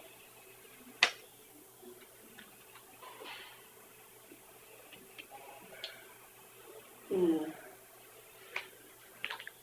Something's tickling my brain, but Well, Been a just long wait, time. I guess, she'll know, like, when money can be spent also? Or do you know that based on? It has to be done, I mean, once it's borrowed, you have. No, think but I mean, it's- how soon, Maggie Oh. Berger. It is, soon can it be spent? I think, right away. Like right now? Not now. Well, when's the date? Once it's borrowed, Like the bond sale As date? soon as this yeah, paperwork is, yeah, I think, Is that the bond sale date? ask Maggie. All right. we have lots of questions, Maggie. Sounds good. Well, good morning, everyone. I apologize. I'm just about a minute late. We had a bond sale that ran right up until 10:30, so I was finishing that up and then was able to give you a call. So thank you for working with my schedule this morning. I really. So first question, how'd your bond sale go? Bond sale was good this morning. It was for Hawkeye Community College. It is a taxable issuance, though, so your issuance will be exempt. It will be tax exempt. This is a taxable issuance as our community colleges issue taxable, what's called industrial new jobs training certificates. And they are to help companies with training, like businesses within their college district. And then there's state withholding from the income tax. So as long as we have state income tax, this program will survive. But there's state withholding that then goes to pay those debts off. They are taxable because they cannot spend the money quick enough in the eyes of the IRS. So the winning interest rate on that is 5.94%. Sounds high, right? But the 5.94 is really anything at or right below that 6% is where that taxable market is today. We are seeing bonds in the tax exempt market anywhere from, let's say, 3.75 to about 4.5%.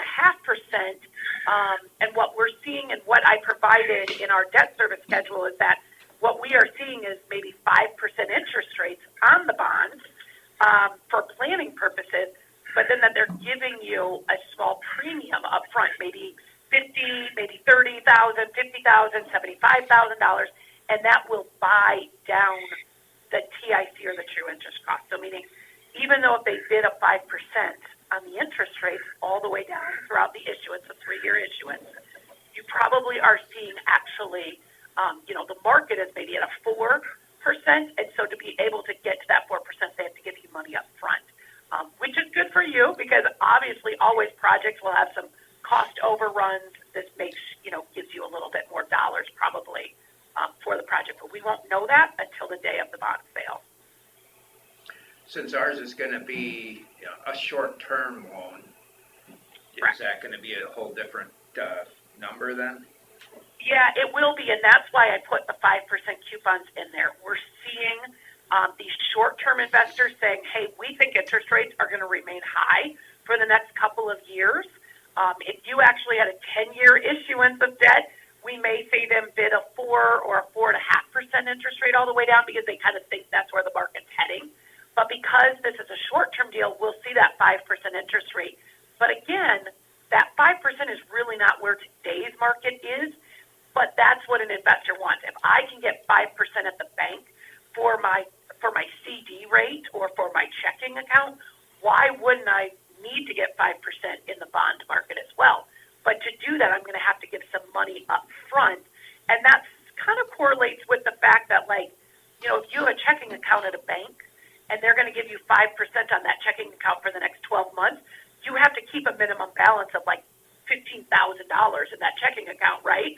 Well, that's them taking money from you up front. Although they're not taking it, they're using your money for their own investment purposes, right? Because you're keeping that minimum balance, and that's helping them say that they've got a larger pool of investments that they're drawing overnight Fed funds on. So it kind of is in the same situation. So again, on the short term, I put it in there at 5% interest rates because I didn't want anyone to be surprised. We'll be happy if it's 4.5% that comes in, but we just don't want to be surprised if it's 5% because I really think that's where today's market is. Now, bond sale, I think you were asking the question. We set it up that we would start the urban renewal and had a conversation really with Carla about this because we want to work around her scheduling of the primary election, sort of getting things done before the general election. So the way that we have it set it up is we'll start some urban renewal work in May.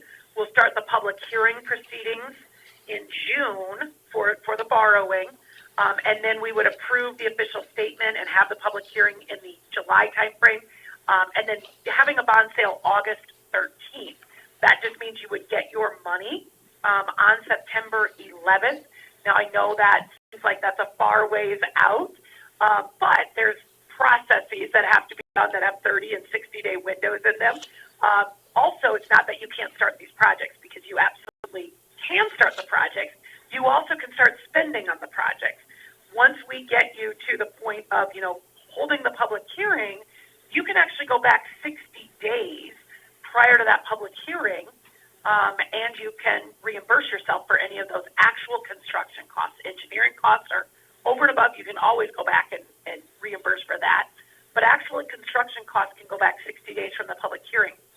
The other thing that you can do in the meantime is just at a future board meeting, even next week, you could just do what's called an intent resolution or a reimbursement resolution.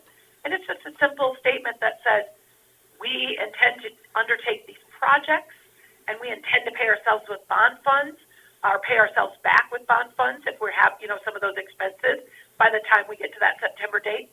And that it's giving notice to bond counsel, to the IRS that, yep, we know that we're going to start spending these dollars, and there could be a negative fund balance, or we could run something, that looks like we've drawn a lot of money, but we'll get reimbursed out of that same fund as soon as we get the bond proceeds in. So that's your choice to do that or not. I don't know that it would be necessary. With a July 23rd public hearing, you'd be able to go back 60 days from that, meaning, middle of May.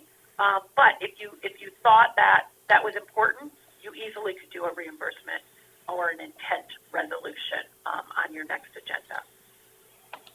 What accounts would those funds be paid out of? The same one? Yeah, so, yep, that's really up to, that could be a conversation with Carla, looking at, are you going to pull those funds from the general fund? Are you going to run a negative balance in the capital fund? So nobody ever wants to do that, but you do have a capital projects fund likely, and there may be money in that you could just draw upon and then pay yourself back. I always say reimbursement is like borrowing your sister's lunch money, and then as soon as you get paid your allowance, you pay that money back to them, right? So that's all you're doing here, is just saying, we're going to just pay these. It could come from secondary roads if there's a cash balance in there, because they're going to be reimbursed by that September time frame. Could come from general fund, could come from the capital fund.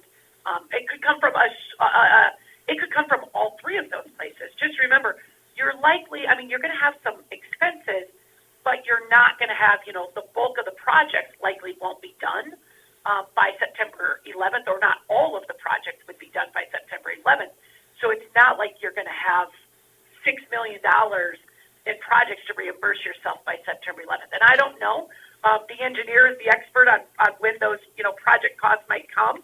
But if these projects haven't even been bid out, I would assume you're just not going to have a whole lot of expenses before September anyways. Right, I guess maybe some engineering or testing costs, things like that. Yeah, and the funny thing is all of that stuff, you don't need a reimbursement resolution for. Those are what we call professional type expenses, meaning they're not shovels in the ground for the actual bid out project. They are just like geotechnical, they may be some surveying, they may be some, acquiring of some right-of-ways or something like that. They could be some just engineering costs, getting bid documents together, stuff like that. All of that stuff is considered professional in the state of Iowa, and you don't need a reimbursement resolution. You can just automatically pay yourself back for those expenses at the time of the bond closing in September. So do you think you'd be able to stay within your budgets to where we don't have to do stuff like that? Well, I'm just wondering if it happens to be engineering, that's not a big budget item in our budget. So if you doubled what we spend in engineering, would we have to do an amendment to, handle this year's budget? Could it be out of another fund, or does it have to come out of that fund?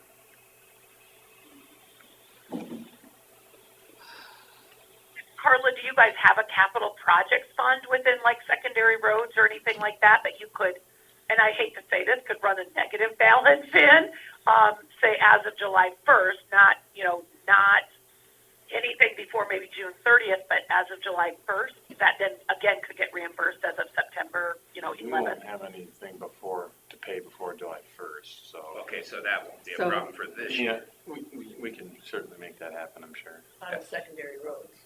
Yeah, I think it's probably doable for in the next fiscal year then. Yeah.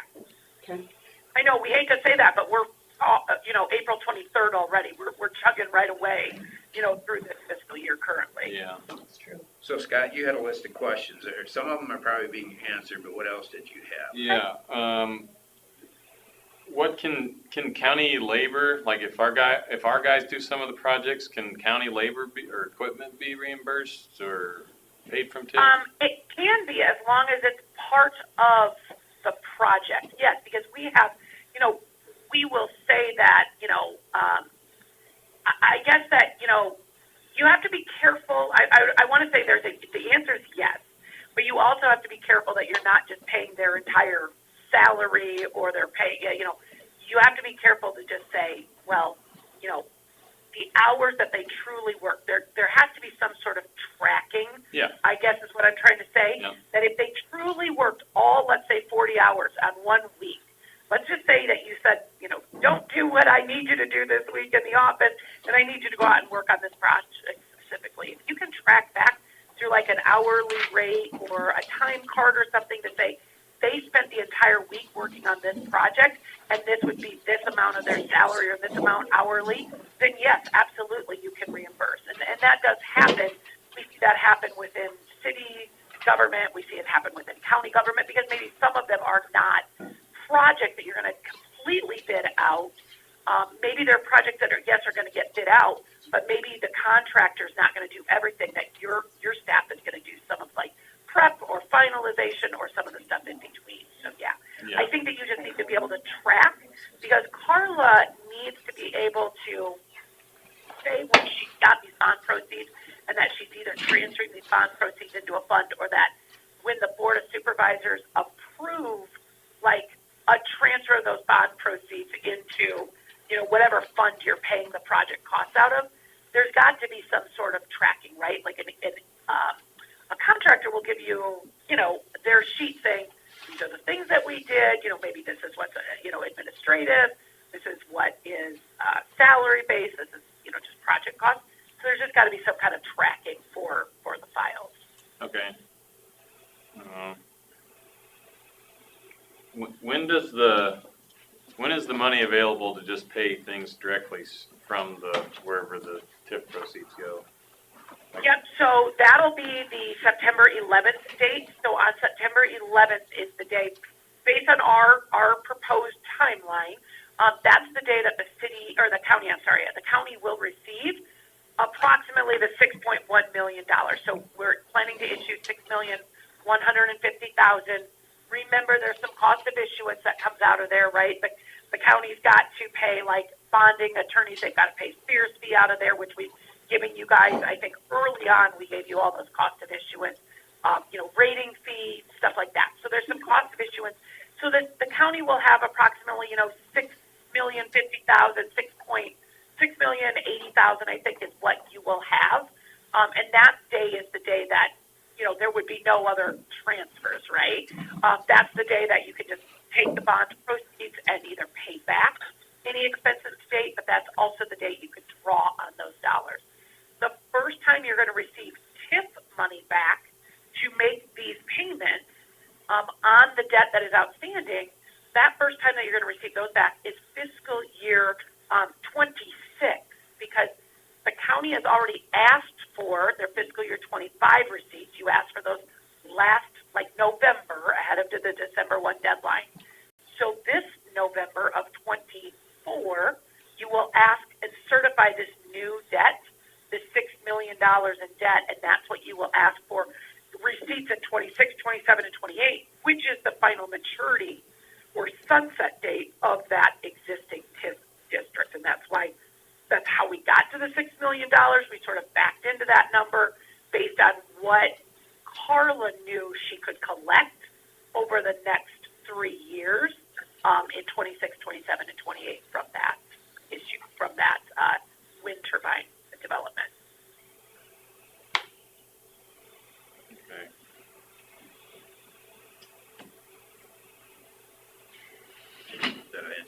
questions? my main questions. All right. Do you have any more information you wanted to pass along, Maggie?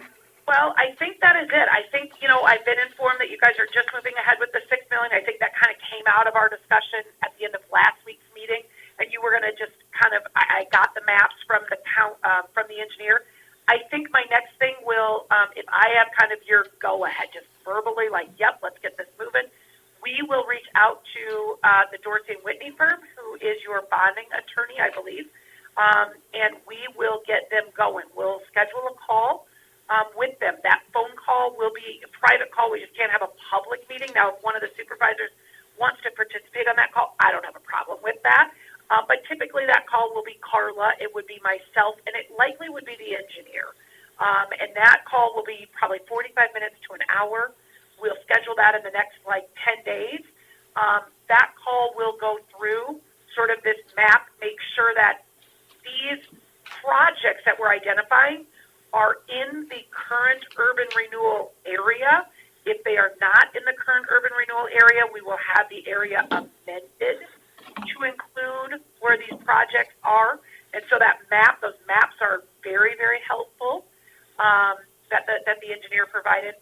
We will get you guys going on the urban renewal process. We have to have this phone call in the next 10 days because we are using May 21st as the date that you would set a date of public hearing. That day you'll take action to say, we're going to hold a public hearing on this urban renewal plan on June 25th. And so to do that, there's got to be about a 30-day window in between that. And that's kind of what the state government requires, the state TIF laws. So that's why we want to use May 21st. So again, that kind of gets these balls rolling.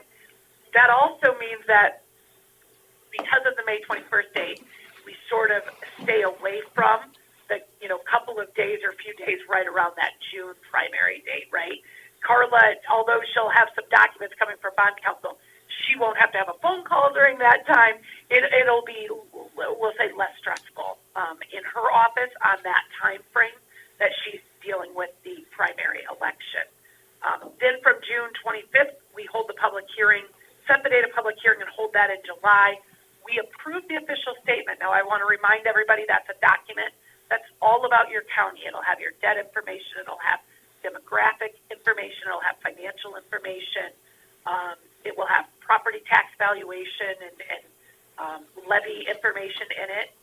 That document gets put together by our office. We use a lot of online Iowa resources. The Iowa Department of Management, Revenue, we use all of those sources to gather all that information. And those are good, viable sources. But you will see that document, and we always encourage everyone to look through it, ask questions, and I absolutely can, participate in a phone call once you get that document, or we, are approving that document if you have questions. The day of the bond sale itself, we will do, so the day of the bond sale, which let's talk a little bit about that. We have that scheduled for August 13th.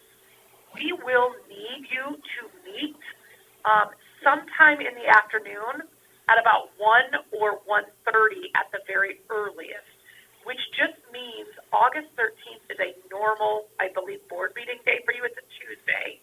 It's right. That's correct. Is that right? Yes. Yeah.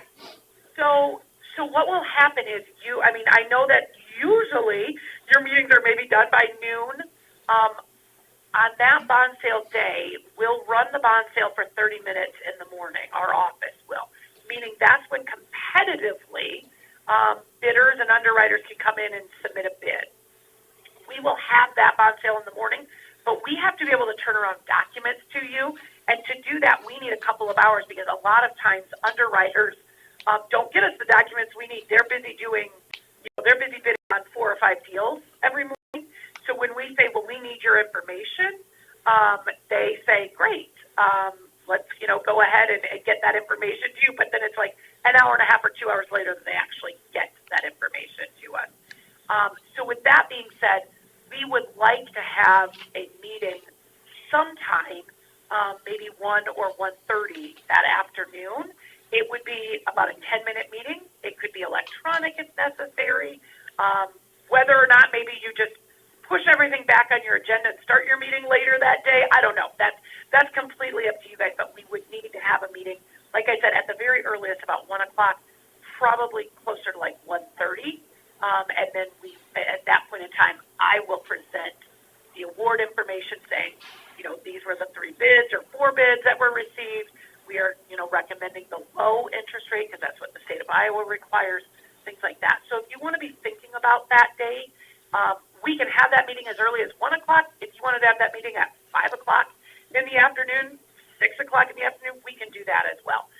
So if there's something that's prohibiting you all from saying, 1 or 1:30 doesn't work, anytime after 1, but we do have to have a meeting of the board that day to award so that the next day the underwriters can proceed forward with their resale of bonds. What's the earliest you think you confidently could be ready?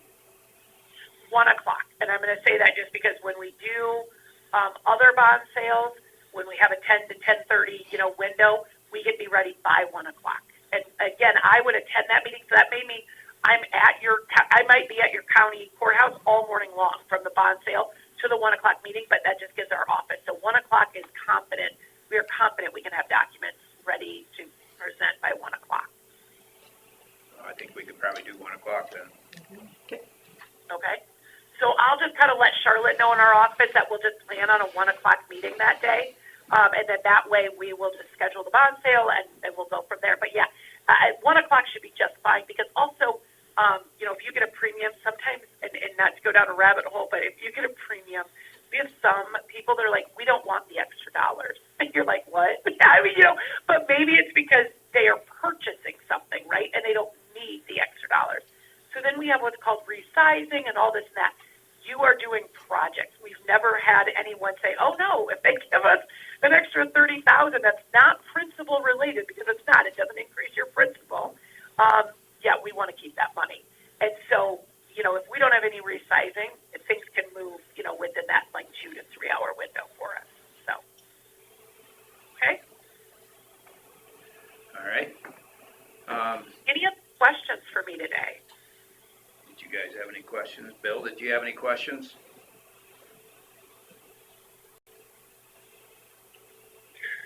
Okay. No, Is there anything that would hold up any of these steps, these calendar markers? I don't believe that there should be. And again, part of the reason that we did it the way that we did it, you guys meet, basically weekly. But I will say this, typically we like to leave some, we'll say, cushion in between meetings. That first couple of meetings from May to June, that has to be a 30-day window. But if there would be something like a publication wouldn't get done correctly, that's usually not the fault of the county. That can sometimes be the fault of like it just didn't get to the newspaper or they didn't get it in there properly, something like that. If there's any of those steps, we have plenty of time built into this. We kind of built it in 1 month increments, but a lot of these things can be done in less than a month increment. And so we've got plenty of cushion in here that if something happened earlier than later in the dates, we can adjust and probably still keep the same bond sale date, authorizing date, and date that you get your bond dollars. I think from our last meeting, I'll concur that everybody was still in agreement with the $6 million number, or the $6.1 million number. Bill, were you still on board with that? yeah. All right. I have to mute myself here, so, Okay. but yeah, no, I don't have a big problem with it. Okay. And you're okay with it then? I am. So we're all in agreement with that number then? Okay, that sounds great. The Well, only then I question, will probably reach out. Oh, go ahead, the only please. question I had for you, when we have that public hearing on the urban renewal plan amendment, I imagine, is there another,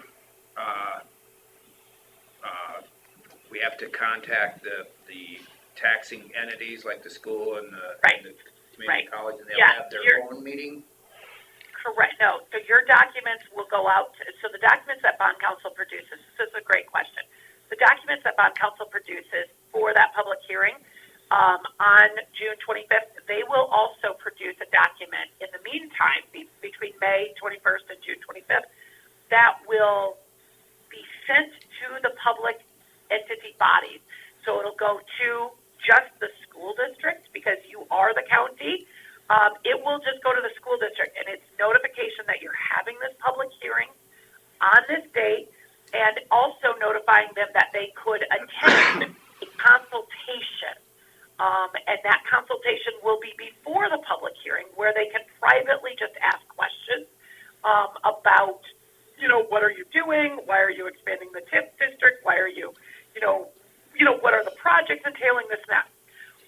I don't know what Carla will say about this, but likely you will get no one to attend that consultation. And that is not a public meeting by you. That's just a meeting that Carla sets up in the county, probably boardroom. One of you can be there, but literally, likely no one shows up to that meeting. And she can say, I was in that room for 5 minutes from the time it started, from the time the meeting was supposed to start, and no one showed up. So we specifically have to send out notifications to the schools. To the school districts that are affected by the urban renewal plan For or city updated plan. and North Iowa, I believe.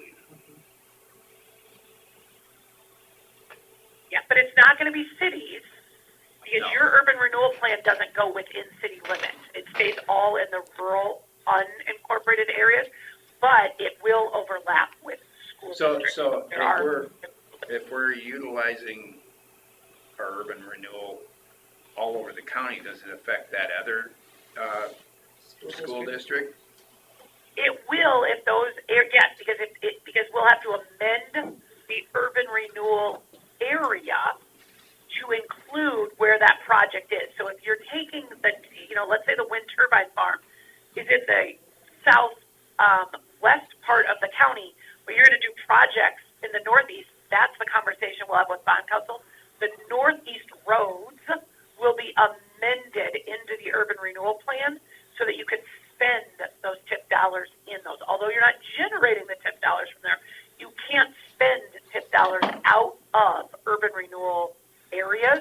So you have to amend the plan to just bring those areas into the plan for these last 3 years so that you can spend the dollars in those areas.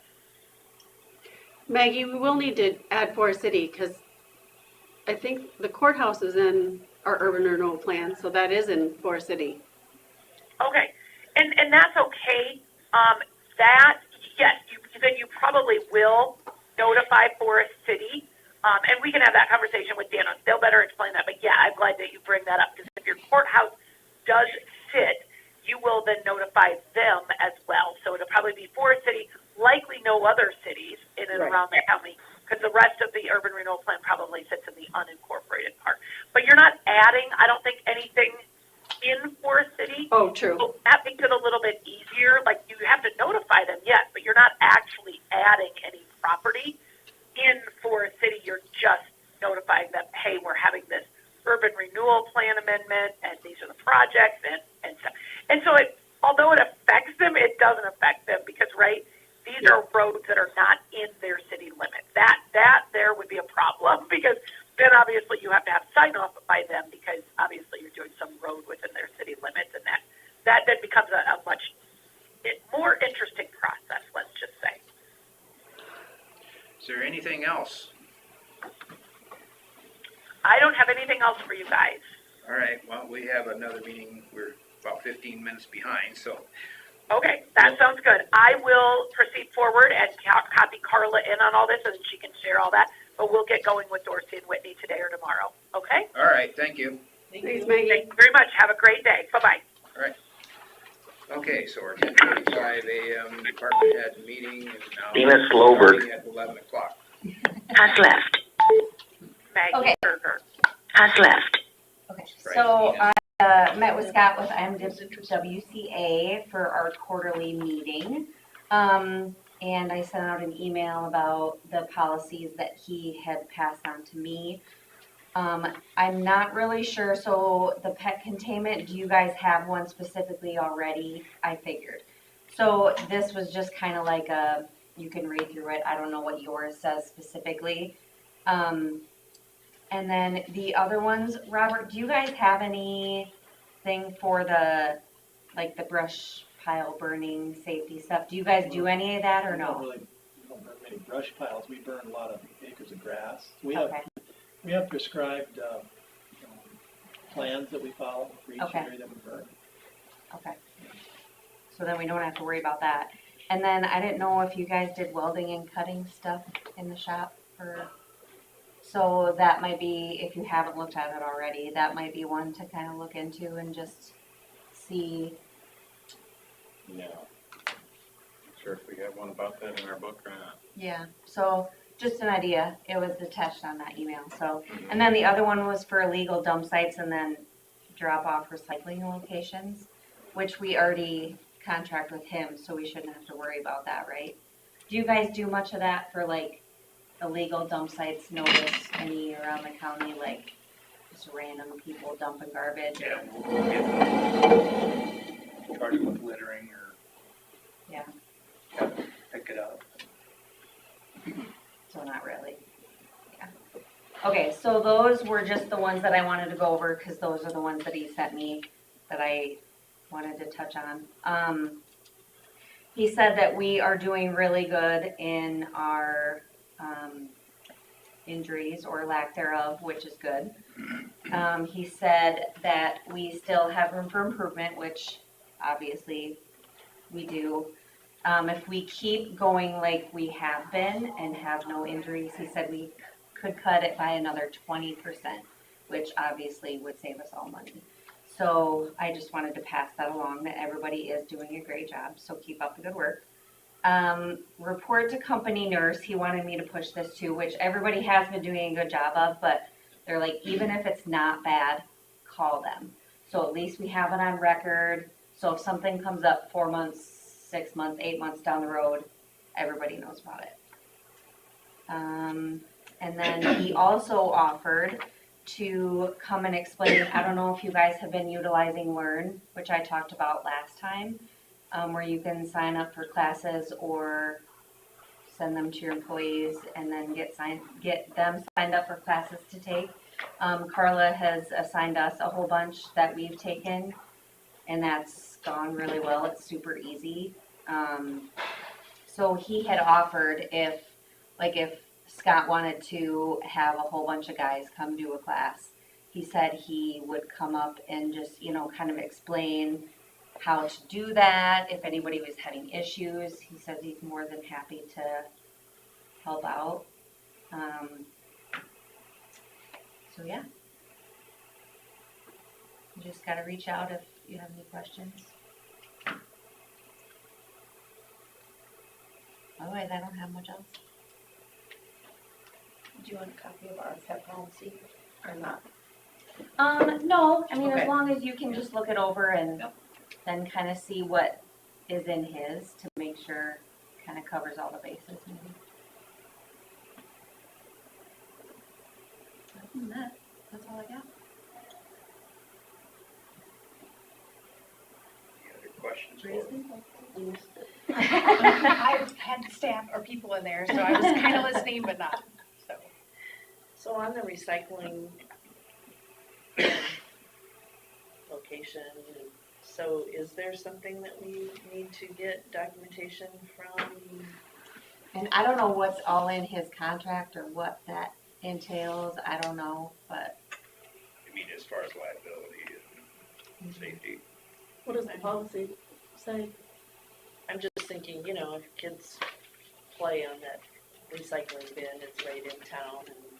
Not a lot to play on other than the hitch.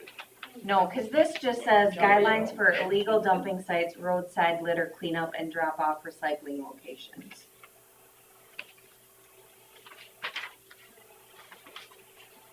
So it talks about like meth lab sites or remnants, batteries,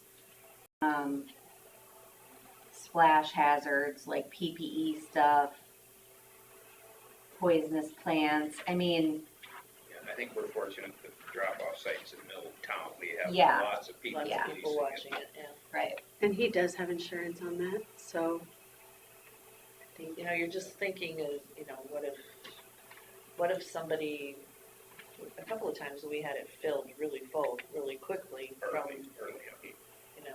since then, I haven't heard anybody say it's been full. I think he takes it pretty fast. Yeah, he's been very good about, Everybody's happy. Not everybody. Everybody I talk to. All right. Well, if there's no more, I thank everyone for making it. Be safe. Continue great to be job. safe.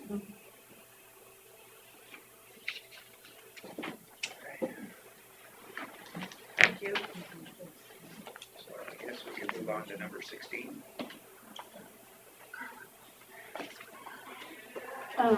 Commissioners, if you guys want to say that. That's what I was. More than I was welcome. just asking. Yes, I just seen you put them back to back, so. yeah, actually, You want to wait I till wanna- after the insurance? I kind of want to wait. All right, see Um, what he says. Yeah, if you want to look at that sheet I gave you, I can kind of give you a, You can go through it, explain it to us. yeah, quick little overview before, so last year, we actually got a 7% increase.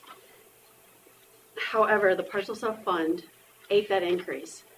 And so, this year, we actually got a 0% increase, but we budgeted for 10. So what Brian and I talked about was actually doing a 5% increase, and then having that amount go to the partial self-fund. And on those sheets, there's actually a sheet with a 3% increase and a 5% increase. And so the increase for the employee, technically, I think when I did the math, for a 3% increase, it was only like $100 and some a year for a 3% increase for an employee, and for the 5% increase, it was only $186 a year for, well, that was for the HSA, for the 5% increase.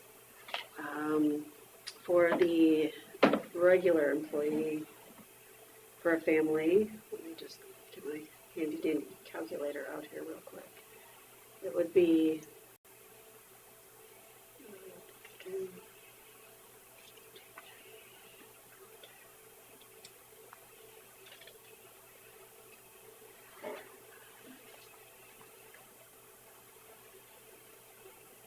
it's going to be more for a regular employee.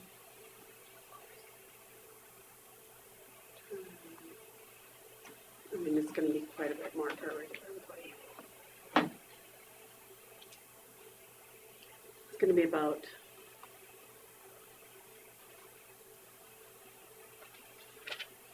$1,300 for a regular employee, more a year.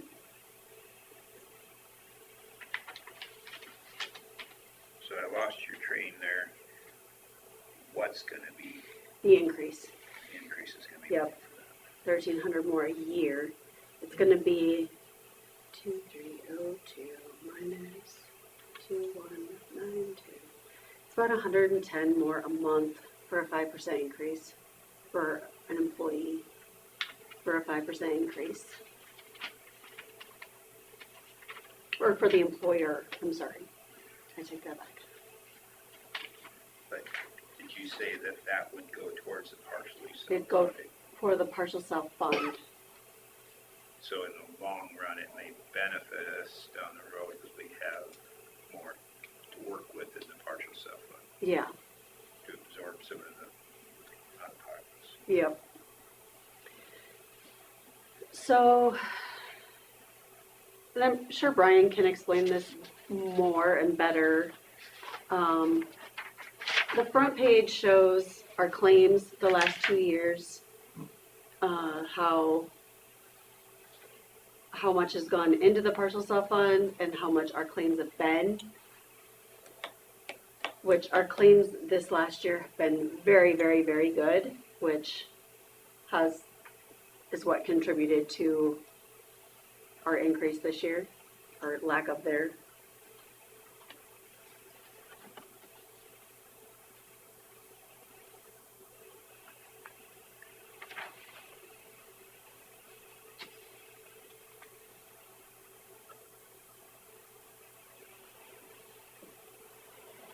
Yeah, it's too bad we can't know the percentages 2 months earlier or 3 months earlier, you know? I know, it's too bad because it would, but Brian said next year, you know, we won't have to budget big no matter what. You know, he said if we budget 3% next year, no matter what we're planning the increases to be. So in December, are we able to see some of these numbers for the rest of this year? Yeah, and I think this year the problem is that Brittany went on maternity leave. Okay, And so Brittany's fill-in has not been quite as, she wasn't as knowledgeable. he wasn't as, All right. yeah. So hopefully we can have more information at budget time to Yes, give us an indication. yeah. where we're gonna be. Brittany is excellent and Supposed to be homegrown, yeah, it does. I think, not in this county, but she went to school in this county. yeah, Brittany has been excellent for our county and we miss her when she's gone, definitely.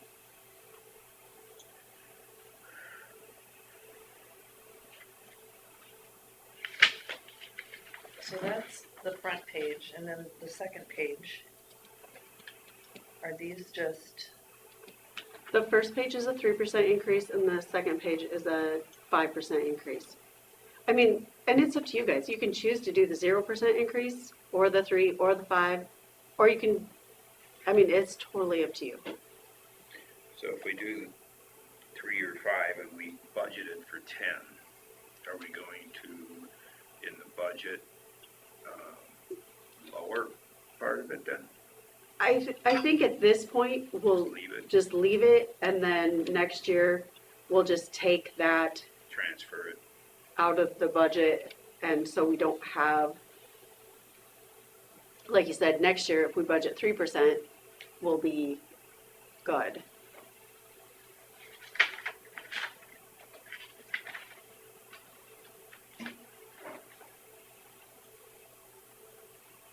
I'm gonna try to give Brian a call. He wanted us to call him, so.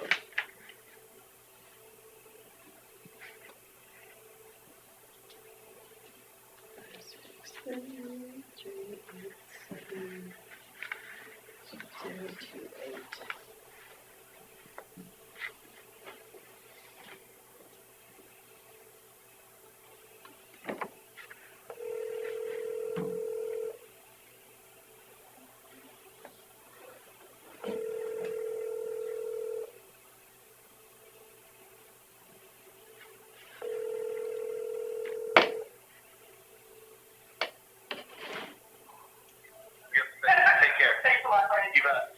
Hey, Carla. Hi, I'm here with the board and a few department heads.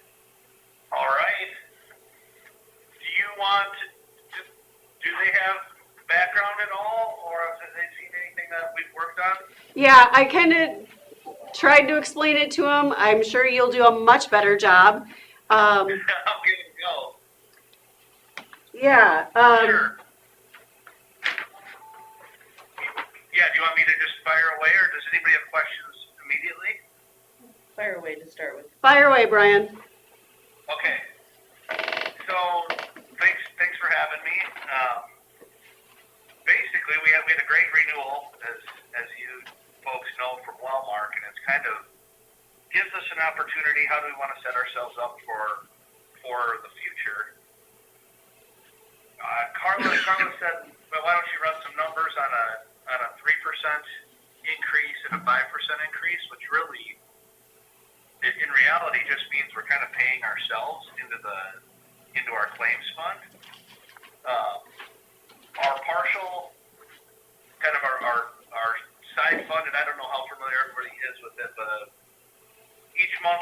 putting in excess money to pay claims between the employee's deductible and then the big out-of-pocket that we buy from Walmart. Last year we paid out for about $203,000 in claims. This year we're running better, which is not surprising given our low renewal. We'll definitely finish under $200,000 this year in claims. We're funding this year about $375,000. I guess you can see that on that spreadsheet. I was just doing quick math. $373,000 is going into the side fund. So we're in I would say a pretty unique position that our side fund is growing. It's going to continue to grow through July. If we did nothing, it will continue to grow. If we were able to do, budget-wise, 3% increase would grow our reserve funding just north of an additional $50,000. So one thought I kind of talked with Carla about was, I'm somewhat of a proponent of even if it's not necessary, even if an increase doesn't have to happen, to be able to, when you have it budgeted, to be able to do that, and we're not giving the money to the insurance company, we're giving it essentially to ourselves for a rainy day / tough renewal year. We have just a ton of flexibility the more we put in that. When that day comes where we get a 12 or 15% increase, we would definitely back off of the partial funding and just essentially move the numbers to more money is going to go in the Walmart line, less money in the partial line, and ideally, keep your guys' budget from having to do a big hit or a correction if and when we have that tough year. So it's kind of interesting. I told Carla, this is almost in one sense more work on a year where it's flat because we've got more options and planning options. I don't think it's as simple as just sign it and keep everything the same. I think we've got an opportunity here to protect ourselves down the road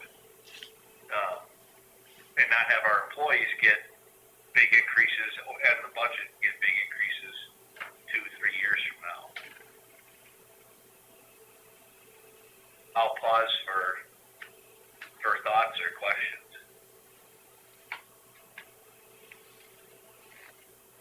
So, in determination of the 3% or 5% or whatever we do, that will reflect on the cost for, with a spouse or children or both. Correct. Good question. So I don't know if you've got the 3% spreadsheet. Yes, we do. We kept the contribution percentages the exact same. So for example, on our traditional plan, on the 3% line, an employee's cost would go from $415 this year to $427 next year. So they're essentially paying 20% of the 3% increase. So the county's picking up the vast majority. The employee child is going to go from $395 to $406. The family goes up $18 a month. So I think my advice personally can be convinced otherwise, but I think keeping the percentages in line is a smart move. You could say we're taking some money out of our employees' pockets. That's not untrue, but we're putting it in our fund to be able to protect them down the road.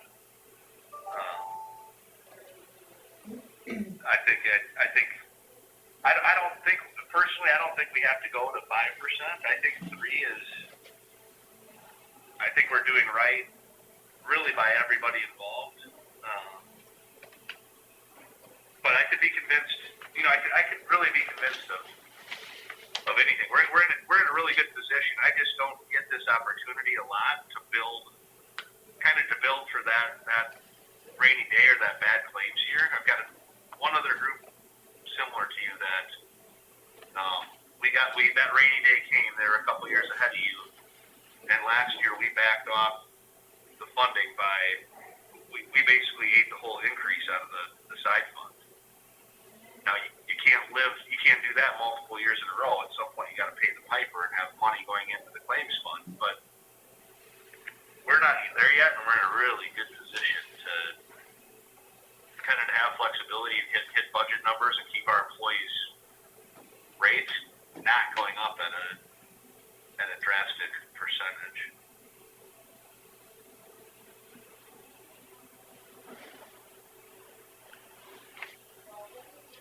Well, I personally am not in favor of going too much with the increase for a burden on the county or the employees for their family costs. But I think it would be nice to go with the 3% and then kind of in a way roll forward the other 7% that we put in the budget for next year budgeting to try to ease it up if something goes up then, or we can even lower it if need be.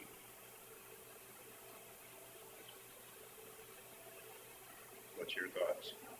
That's where I was thinking too, but I was kind of hoping to have input from people who had family plans and too. Yeah, I mean, I think that this year, a lot of employees are getting 3% increases. In my department, a lot of them are getting 6. So I think to keep it at 0, I think it'd be missing an opportunity to try to protect us for the future. It's doable, isn't it? So 3% was the number I had in mind, not knowing anything coming up here. And I think that's acceptable to me. I agree. Yeah.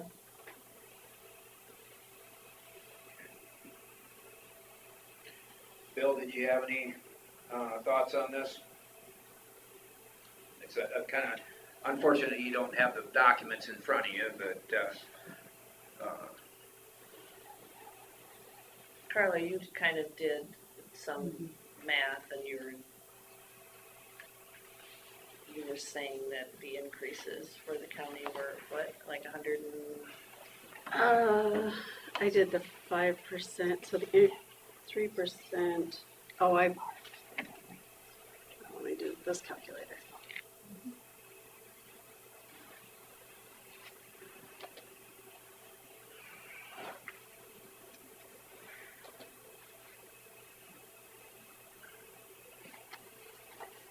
I think we're going to need all the help we can get next year budgeting wise. And I think if we have this in there, the 7% in there to start with, plus to try to build this self-fund a little bit, that'll help on our rate. 64 minus.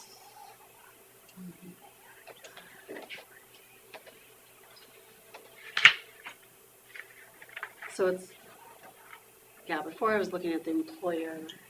The employee, it's like $16 for the family for an increase per month. And I think on the HSA plan it's $8. So the second plan is $8. So I feel like it's a good way to help prepare us for the future without adding too much cost to the employees. And Yeah, it doesn't seem burdensome. And I think that it's also a good way to hedge just against a bad year in general. Things can turn on a dime. Yep. One event. I agree. I mean, my goal would be if we could do this type of increase for the next 3 to 5 years, we would be winning big time in this world of crazy medical inflation and prescription drugs. But we are setting ourselves up to have a lot of flexibility, which I love. All right. Anybody else have anything for this? Okay, well, thanks for the information, Brian. Yeah, you bet. Sorry that I couldn't be there. No problem. We'll see you at open enrollment, Carla. All right, thanks, Brian.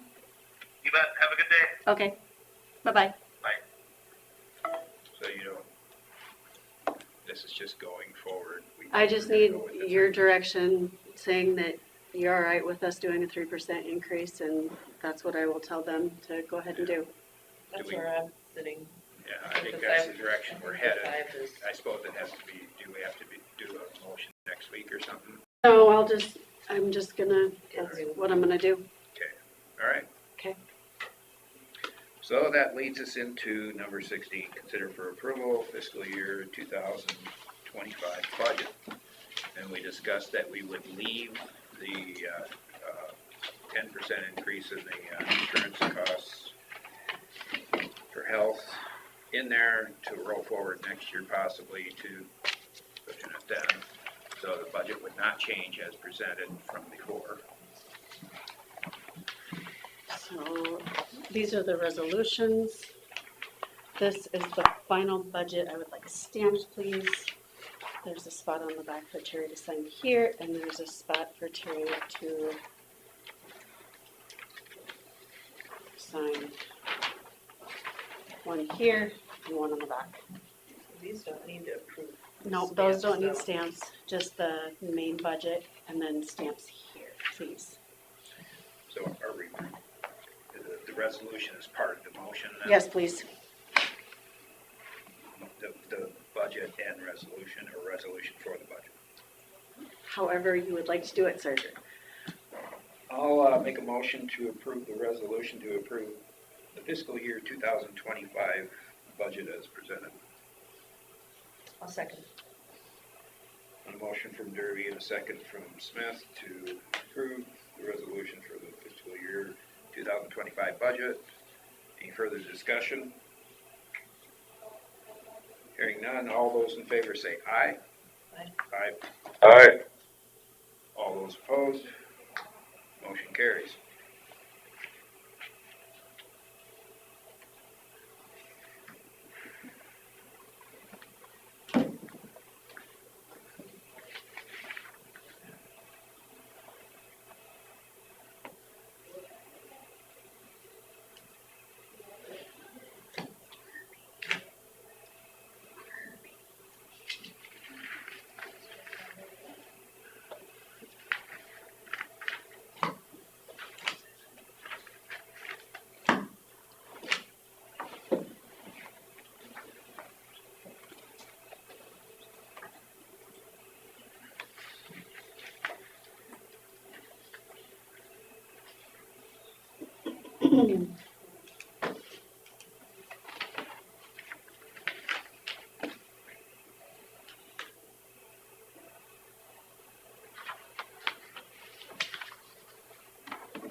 Afraid to say it, this is going to be the easy one. Next year's budget.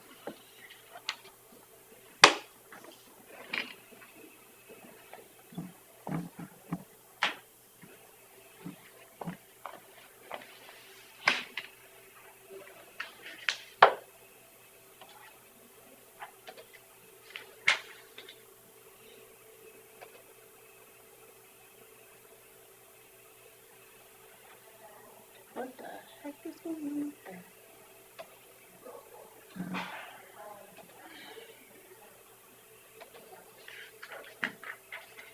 Okay, we stand adjourned.